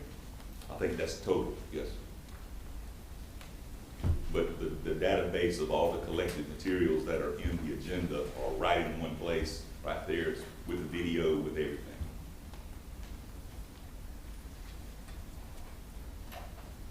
Just so you have a pulse for, I'm not a fan. I don't think anybody local is a fan. I think there's been a lot of trouble in some of their situations with some of their AI-generated things being sent out without being checked for translations and stuff. It looks to me like it's a board luxury, and I'd like to see our money spent on classroom teachers and putting it in the classroom. I don't know what the problem we're having. Somebody can tell me we're having a problem. It looks like it puts, if I wanted to print out a board packet, I'd have to do it at home with what this is doing right now, or we'd have to do everything electronically. So, to me, I don't think we'd ever fully utilize it to the extent to make it worthwhile. One of the key pieces that we looked at, as far as that is the translation part of that, and and the closed captioning. The YouTube product that closed captions is not a very robust product, and it's not really accurate to what's being spoken. And I think that's a piece, since we're going to have to provide that in January, that was another piece of that manager part, as far as the stream manager, that I kind of like of that, because I think we could make good use of that, the live stream manager part. Mr. Ross, when the original presentation was made, after the thing was over, I thought that there was some discussion that maybe that we were gonna look and see maybe some other programs out there, or maybe something that wasn't as costly. Right. We've reached out to see, did you ever hear anything back from? Yeah. Didn't really gather any information from anybody that's doing anything different outside of the board docs. Most of the school districts around us that we reached out to that use board docs are satisfied with it.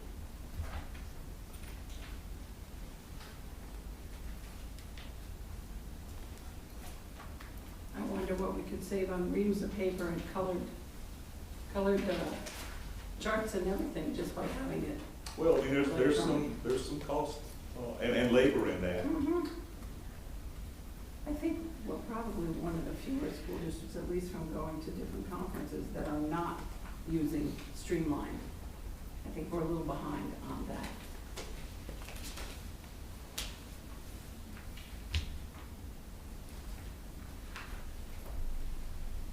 What are you asking from us tonight? I was just gauging the board's interest in if we move forward with something, or if we gather additional information. I felt like I was in limbo a little bit, and I don't mean to be. May I ask you if you've used this platform before? We've used, in my previous district, we've used this platform, and it was actually, I think we started the year before COVID. And there were 9 board members, and it was a pretty seamless transition. I mean, it was a lot of training, but once we actually implemented it, we didn't have any issues at all. Ms. Berger, what are you seeing other districts do that we don't have? Oh, I think it's easier. First of all, my husband watches from home, and when we're talking, there's nothing going on that they're reading that's really representative of what we're speaking as far as that goes. So I think that the fidelity of this and their closed captioning would be a lot better. Second, the preparation time for Julie has discussed that it would be much better. I know she's looked into it more than any of us, at least that I think any of us have. And when I am at the conferences, most everybody is talking about having used this and having, like you said, transitioned easily, and not having all this paper that, I mean, that you have to store, that you can see. Mrs. Rode does a great job of, you know, looking for the minutes and everything, and I tend to refer, when I'm gonna look back a couple of months to look at stuff, I don't take out my packet. I go to her minutes or the original packet where it is, and look up that stuff. So I tend to be more on the tech look side than the paper side. And I guess it's kind of like what Dr. Carey said, we're moving away from paper to more tech-based. I think that's where our kids are going, that's where I think we're going. I think it's a lot easier to take, I mean, I'm taking notes on all of these, and I usually go home and type them up or something. I think it's kind of seamless to be able to do it all in one place and have it show up in one place. And I think it can be modeled. I mean, I've looked at a couple of districts that use it, and you can make it your own. They did a little bit of that. Some districts that I see, you can make it, the agenda's on the side and the board is here, and the different things go up. We've gotten a lot better putting this up on the screen here, but I think that takes it out of our hands, sort of, and puts it just a little easier for people to look at. Would we get a different camera? We could look into that, yes. There's a potential to have multiple camera angles. That's a cost too. Mm-hmm. Those cameras aren't inexpensive, so. I think Ms. Rose mentioned earlier when we talked about there's some apps you can use to facilitate some of the stuff and avoid this annual cost, recurring cost.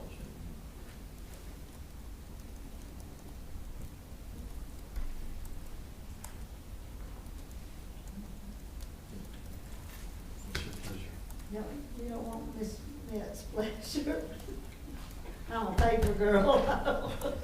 I like my paper. If I'm getting it that way, my ink cost is going up and on because I'm gonna be print, I'm just, and I did that with stuff from school. I mean, I'm a print. I'm gonna print it. I guess we're trying to determine the next steps. Yeah, so I mean, you're gonna see what is the pleasure of the entire board. What about my pleasure? I'm a paper pencil person, but, you know, electronics, and I'm like Mrs. Metz. I would print mine out anyway, because I have to write on it, I have to see it, I have my notes, and I refer back and forth, but that's the way I learn. What you get? Don't you get something to write on? Well, we use laptops. Right. Okay. Type on. So we're told the paper was, to be honest. Yeah, please. Mr. Gray, what's your pleasure? I was thinking. What lag time would there be between what the camera sees and what goes out? Is that a built-in dependable, I mean, not dependable, but, because I'm just looking, there's like 15 seconds lag time between what happens here and what shows up on the video. It's usually 40 seconds. We timed it with 40 seconds. And that's a YouTube thing. We can't control that. Is that? Well, and one of those was we slowed it down so we could use the closed captioning to hopefully improve that. So it had a little more time to process what's being said before it's sent out in print. And it really didn't have an impact on that.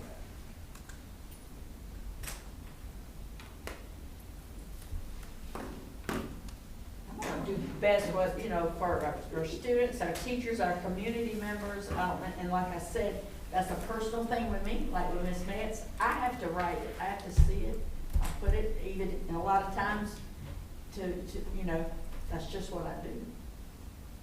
For it to stick. But I use the computer all the time at school when I was, I still do it at home. I use some of that. But I'm fine, just asking what's the pleasure of the board. I'm not gonna be able to help you any, because I could probably go either way. I like to hold something and read it too. But my thing is, the platforms that I've gone to, I mean, I really don't think that they're any. I understand what Ms. Berger's saying as far as being able to have information that you can look at and be put under certain tabs and that type of thing, but the actual board meetings, I haven't been impressed with anything I've seen with the board docs. You know, so I don't know, get some feedback from, the community that watches the school board meetings, or from some of the principals, and maybe even as far as some of y'all, you can see what you think about the board docs. Because really, I mean, it seems like that right now, I mean, we can go this way or we can go that way, but for me, it wouldn't be more beneficial for me, but if it's more beneficial for the public and for everybody else watching it, then I would have no objections to it. I just haven't been that impressed with it. that's the way I feel. Well, I think Ms. Berger is waiting on me to say something. So, I am a technology person. I know, we have some people on this board who don't like AI. And I'm gonna tell you, I used it today approximately 4 times, with some of the things that I do. And, I love it. I love technology because, to me, you need to keep up with the times. If you stay at the paper and pencil, we looking at other school districts who are up here, and we still down here. So we need to kind of level it out, where we are basically keeping up with the new trends. I mean, our kids now, our students, rely on technology, just like the teachers rely on technology. And that's just the way that the world is going these days. It's going to technology. Well, along that line, multiple times in the last 3 months, I've used AI, and it gave me a response that I could pick out pieces that I knew were wrong, that I knew were flat wrong. And so I don't feel that I can trust any of it if I know so many pieces of the response have been wrong. It's like, what color is the sky? And it came back purple. Stuff like that you know is wrong. But you do still have the ability to go in and take out the pieces that But you are right. can't trust what's there if there's so many pieces of it that are wrong. You've got to go back and check everything. And if you've got to go back and check everything, you got to do it yourself to start with. Well, I'm not saying just take it and go with what they give you. You got to go in, read what's there, and right. And see, I mean, it's gonna give you a little help. That's all I need, just a little help. Of whether we spend the money or not is whether it improves the overall school districts. And like Mr. Bledsoe said, the students, if the benefit is just what makes it easier necessarily for us, then it definitely isn't worth it to me. If it's something that, again, that the public's, that's watching it, if there's benefit to it, then to me, we spend the money for it. Not necessarily as far as, other than Ms. Rhodes. I know she works hard, but, But if you think about what Mr. Rawls said, that when you were looking at it on YouTube and the closed caption, it's not gonna print down there exactly what you said.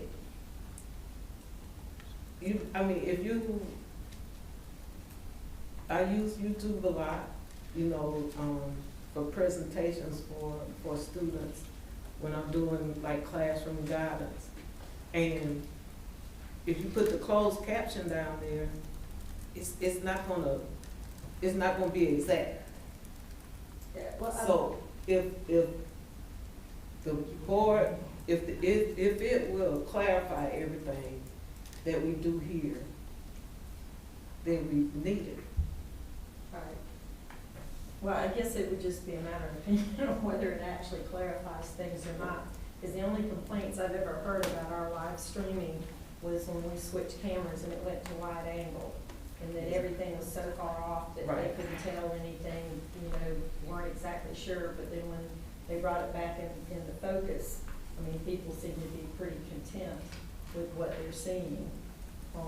You know, so to me, the only advantage that this offers, one, it would make Julie's job easier, and two, I mean, you wouldn't, maybe not necessarily printing paper copies, which, You could always get a paper copy though, I mean, if somebody wanted a paper copy, I'm sure it can be done.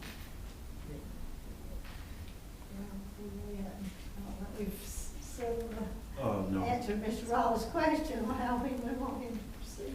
well, for myself, I mean, I'll continue to look at the different platforms and to see as far as the board docs, but the websites or the districts that I have been referred to so far, I just really haven't been impressed with what I saw. But, I mean, I'm, you know, not ruling it out, I guess, that, you know, I'll continue to look at other districts and see if there is a platform out there that is more user-friendly. Because the ones I looked at, that was the other thing, is I didn't feel like they were very user-friendly. Well, Mr. Ross, I guess we're trying to say that we have not thrown away the idea of getting the board docs. We still have it in our mind, and we'll continue to look at it. Is it worth having another presentation? I don't know that another presentation would make a difference. But what would we, if we were to say, yeah, we wanted to do something like that, which we couldn't do tonight because we can't vote right now. And we're not about to vote. And I'm not asking anybody to vote. But it might be interesting to hear an example contract, or what a contract might include. And specifically how long that contract would be for. Wasn't some of that in our notes when the original presentation was done? When it gave down the breakdown? Well, if we have board docs, I could pull it up right now and let you know what was on that, but I'd have to go to Julie for that. Okay, my point in asking that question, because it's not April anymore. So it's an annual contract. It would, so if we entered a contract next month, we would go, it would be for a year from that point. It wouldn't just go to the end of the school year. We should probably structure it. Well, that's why I'm asking. Because we would have to generate a new purchase order for the next school year anyway, or the next fiscal year. Could we have, this is just a thought, if there was a portion of the board do a committee, and if we wanted to see more about it, have them come and just present to a couple of us, then a turnkey back, or no? Is that not something that we do? We can do anything as long as we don't have a quorum and as long as we're not voting. But I would like for all of us to see, the information that's put out. So I would not think it would be a good idea to have a portion of us come in and see it. Or maybe a Zoom. Yeah. So maybe next month or the following month, we'll bring back we'll do some more homework. Okay. Let's do some more homework. So we'll be back. And my homework, and somebody might can tell me before we leave, I don't mean like this minute, some districts that are using it, because I could go online, like Miss Lake, and use some of theirs just to see for my own self exactly what it looks like. We saw some of that. We were given that. Yeah, that presentation, but I'm Yeah, just but saying. she said It's in the packet. that was in the. Some names, Yes, the Red Step Schools was in the board. Okay. And Dr. Anderson, so for me, the selling point is gonna be how much it helps Ms. Rowe. Ms. Rowe. Well, it's sold then, because it's gonna help her a lot. Yeah, Okay, totally. specific, I want specifics. Okay, that's not a problem. And Ms. Rowe is saying to go look at Greenville And Kershaw. and Kershaw. Done. Greenville, Kershaw.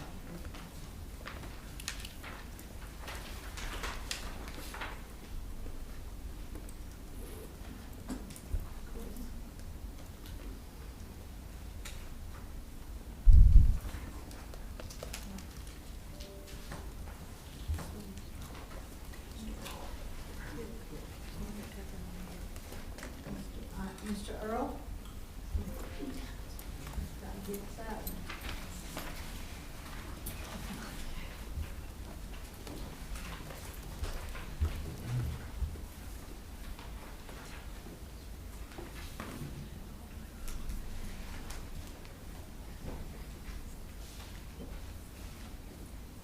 Madam Chair, members of the board, Superintendent Anderson, have the information I'll be sharing this evening as it relates to student enrollment, also student attendance and school climate.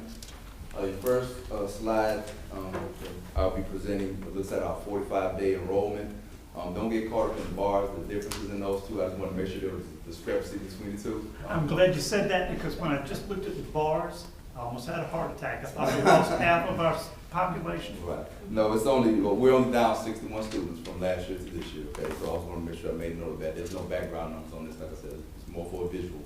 But I did put the numbers at the top of these bars so you can refer to those. But last month you said the population was 5384. Did that not include the pre-K students, and now it does? That's correct. I was going to Okay. make note of that during the last board meeting. That was the script. Yep. Right. So that was our 45-day enrollment on your first, actually second slide. On your third slide, this is information as of Monday, October 20th, dealing with truancy. When we're talking about truancy, we're dealing with students that have missed 3 consecutive days or more than 5 days. As you look at those two bar graphs, you can see that the black bar is from 2024-25 school year, from August up until this point. And there's a 2-year comparison of this information. If you look at the red bar, that is our current school year, 25-26. You will see last year, this time we had 197 students categorized as being truant. Currently this year we have 116. The next slide, looking at our evening school as well as our alternative school enrollment. Once again, the black bar represents 2024-25, the number of students that were enrolled, and the red bar looks at 2025-26, the number of students. You see there's a drop. There's 6 less students currently right now than we had enrolled in our alternative program last school year. Expulsion recommendations. Once again, this is a 2-year comparison. Last school year, 24-25 is in black, 25-26 this current year is in red. This is once again from August up until October this year, 2-year comparison. You can see that right now we're up 7 students in terms of recommendations to the hearing office at this point in time. Last slide that you were looking at is dealing with student incidents, and this is resulting in out-of-school suspension from the beginning of August when the school year started to October. Once again, this is a 2-year comparison. Don't get caught up in the number and the colors and the bar sizes, excuse me.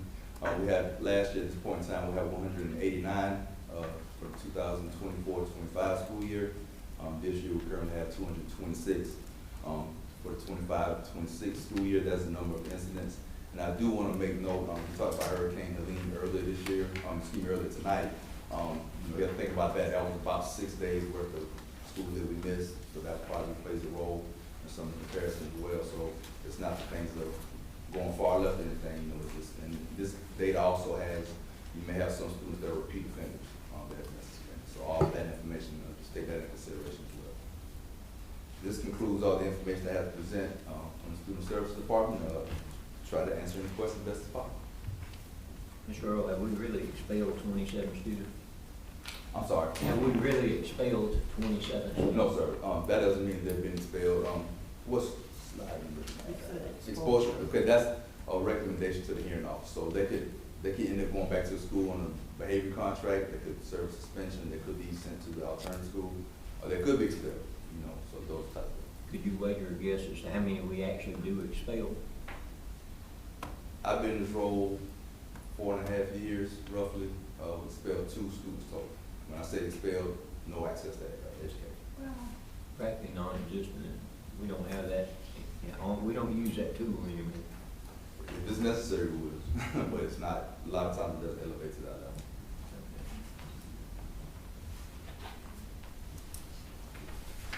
Any other questions?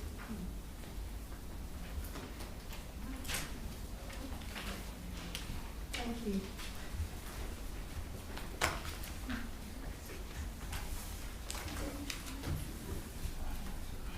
Dr. Anderson? All right. So I do want to say the blood group will be, we're going to ask them to come back during the spring, sometime during the spring, so we can just do a little progress monitoring and ask them some follow-up questions after a few months after they've started. So sometime in the spring, they'll be back, okay? All right. We do want to, as I mentioned earlier, a few months ago, we do the spotlights in an effort to promote the positives and to tell our own story about the great things that are happening in our school district. Last month, we actually spotlighted a school, Little Mountain Elementary, but tonight we want to spotlight an actual employee. So at this time, I'm going to turn it over to our director of the Newberry County Career Center, Ms. Holliday, and Ms. Holliday will let you take it from here.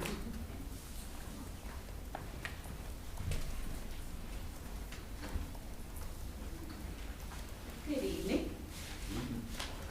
So tonight I have the distinct honor of recognizing someone who truly embodies the spirit of the Newberry County Career Center, our receptionist extraordinaire, Ms. Brandy Metz. When asked to spotlight an unsung hero, I immediately thought of Brandy Metz. For 20+ years, she has been the warm, welcoming face of the Newberry County Career Center. Her kindness is unwavering, her demeanor always pleasant, and her ability to make every person feel seen and valued is nothing short of remarkable. Brandy works tirelessly behind the scenes, never seeking the spotlight, never complaining, just consistently showing up with grace and dedication. Over the years, Brandy has stepped in when needed as a school nurse, power school clerk, attendance clerk, switchboard operator, various district departments. SC works referral system because we're the career center, so everyone thinks we have jobs. She's sometimes my bouncer and security team, and at times she's our backup bookkeeper. Last year, she took on a new challenge as we transitioned to managing our own power school remote location. It was complex and demanding, but Brandy handled it with her signature calm and commitment, helping us navigate uncharted territory with confidence. It's not She is the heartbeat of our front office, and her impact reaches far beyond the receptionist's desk to each classroom. Now, while some of our team couldn't be with us here today to spotlight Brandy, they wanted to make sure their appreciation was felt. So please join me in watching our brief video of appreciation and heartfelt messages from our team, some of our team members.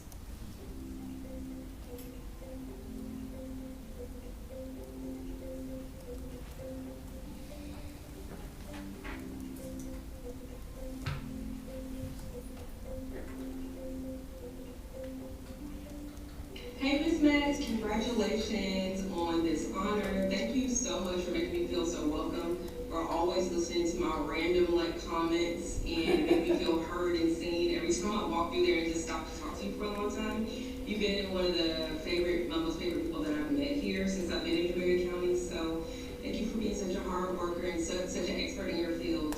I appreciate you. Hey, Ms. Metz, just want to say thank you for all that you do and for going above and beyond for our school. We love you. Hey, Johnny, I just want to say thanks for all you do for the career center. We certainly appreciate everything. Thank you, Ms. Metz, for everything that you do and all your help and your cooperation at this school. We appreciate you. Hey, Brandy, just want to say thanks for rocking everyone's day when you come in. Thank you, Brandy, for always being a bright light for us. Thank you, Brandy, for everything you do for us. Hey, Ms. Metz. all you do and being the face of the Career Center and making people feel welcome time they come to the door. I appreciate you. What you do is immense. Everybody in the school, and especially me.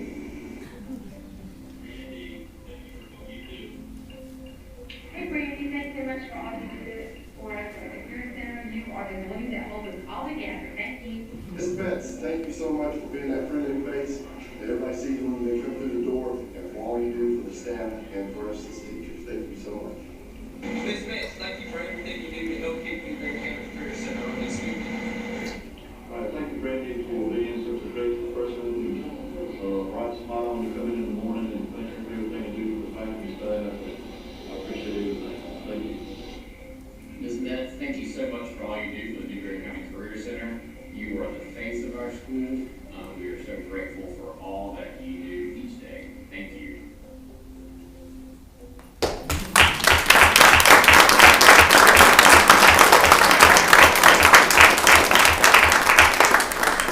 It was a Friday, Dr. Anderson. That's right. That's right.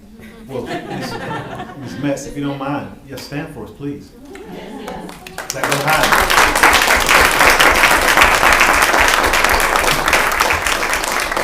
Thank you so much. Thank you so much. That's what it's about, us telling our own story.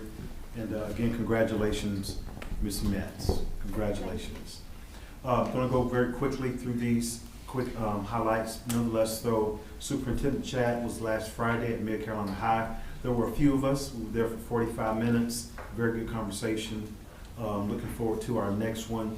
And it's going to be in February. Don't have a date or location yet, but I know that it will be in the month of February. So, but thank you to Ms. Metz and Ms. Templin for your presence, and for several of you who was out of town or had something due to the schedule. You were missed, but I appreciate you all as well, okay? Highlights on the tennis courts. Right now, if I miss anything, Mr. Ross, please interject. Whitmire Community School engineers have submitted plans to the county, and is also in the process of pricing as it relates to, again, the tennis courts there. From Newberry High School, our engineers are working on specs this week for the track and the tennis court resurfacing. Saying that correctly? All right. And then with Mid Carolina High, our engineer is working on specs this week as well with the tennis court resurfacing. Does not seem like a lot is happening, but it is happening behind the scenes. And next month we will return with another update with those three locations. Okay. Let me share Victory SC Career Expo. So this year our school district partnered with Voc Rehab through a program called Victory SC.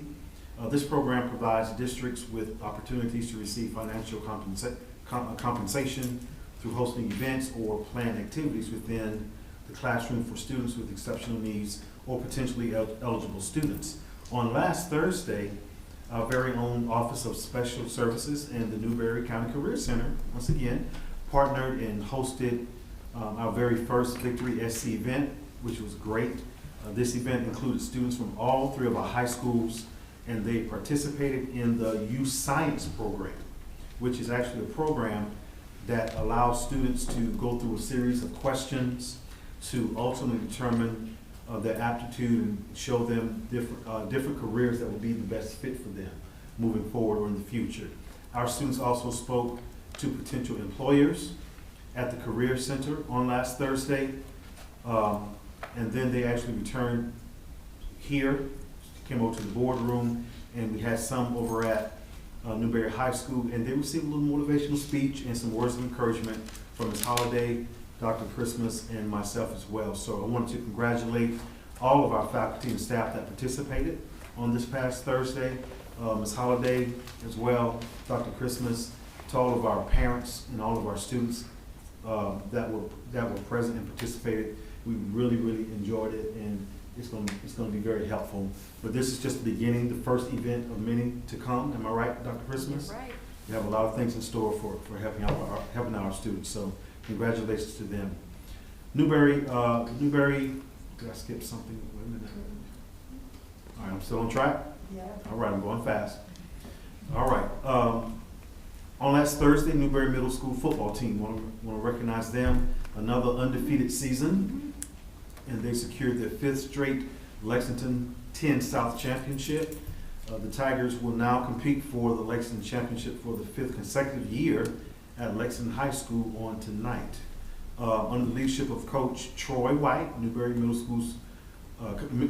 School continues to solidify their reputation as one of the top middle school football programs in the state, and that they are. So great job to those Tigers. Great job. It is actually come to a conclusion. October this month is actually National Principals Month, and some of you, as you were coming in, you saw a video playing that actually was a tribute to our principals. And when you leave tonight, at the conclusion of the board meeting, we'll play that video again. But just want to take a moment to again thank all of our principals who work extremely hard. We thank them for thank you all for your leadership day in and day out, and for just working hard to elevate and transform our schools. Thank you for how much you do to educate and develop not only our students, but also in working with your faculty and staff members. Great teachers stay with great principals. Trust me, you don't leave, employees don't leave their jobs, they leave their bosses. So teacher retention is very important, and it does not happen when you don't have a great principal or a very good principal leader in place. So congratulations, and we want to again thank you principals who are here and those who are not for all that you do for us, okay? Now, I want to leave, finally, this is not actually one of mine, but I have to say something about this, okay? Because it's a positive, and we want positive. So the pink elephant in the room or district could be iReady curriculum, okay? First year that we actually implement the curriculum. Very positive point that I want to make, and that is this. We had at our last principals meeting, principals, district staff, we were talking about how we respond when things don't go the way we planned or want them necessarily to go. And show them a video, we were talking about the video as well. And there are 3 ways we can actually respond. We can point fingers and blame. We can look in the mirror, or we can put all of our efforts together and engineer solutions. I'm saying all that to say that even though there's been a lot of pain points that I've heard, and we all have heard throughout, again, it's our first year. Yes, it is, but with the full-blown curriculum. But I must say that every time Dr. Anderson has gone to our principals, Office of Instruction, listened to parents, listened to teachers, they came with solutions, they came with different ideas, and the things that I've asked everyone to do, I haven't gotten any pushback. The point that I'm making is, we could easily point fingers, we're not pointing fingers, okay? We're saying, you know what, let's do what we need to do so we can make this a much palatable and easier for all of our stakeholders. I don't want to overlook that, because that's what makes school districts great. What we do every single day with the small ask, with the small details, the small efforts, it matters. We can ignore or we can confront. But the only way we get better is by confronting. And that's what we've done the last month or so. And I want to make sure that I, again, put that out there, because it's reality. We're not perfect. No one is. But we're striving to do the right thing for our students. So I commend all of you up here, all of you out there, and all of those who are not here that can hear me.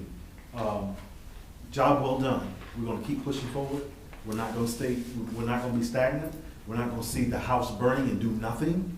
We're going to try to put our heads together, our hearts and hands together, and move forward. I want us to continue to do that. That's the point that I'm driving. Because we are heading in the right direction. Don't think that we're not, because we are. Okay, so congratulations to you all of you, for those efforts. That being said, Madam Chair, I'm done.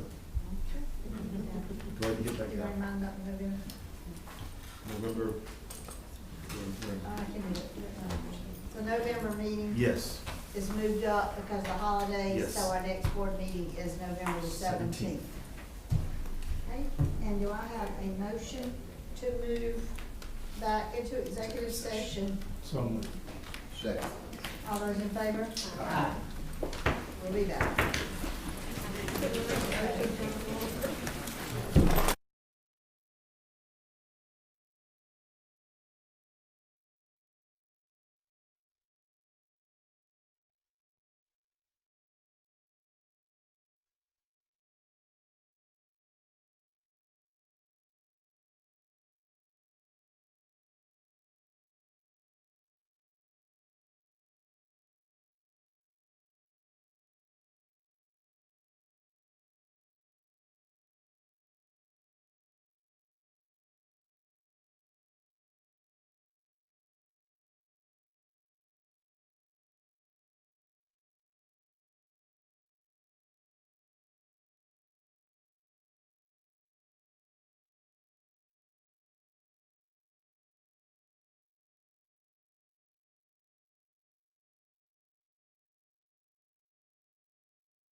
He just, Turn to open session.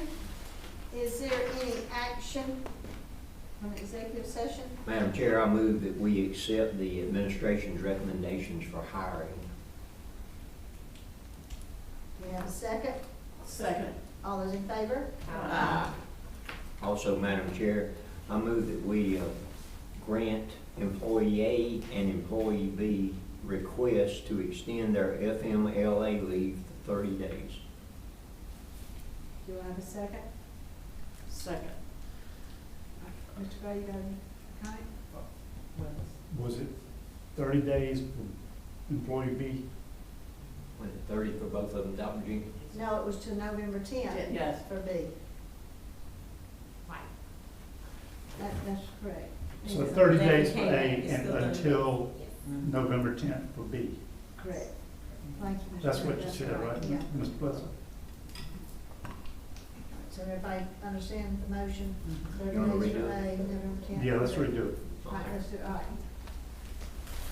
Mr. Gray? We're making the motion now that we extend employee A's request for extension of FMLA for 30 days and employee B's request for extension of FMLA until November the 10th. Now, do we have a second? Second. All those in favor? Aye. Okay. This meeting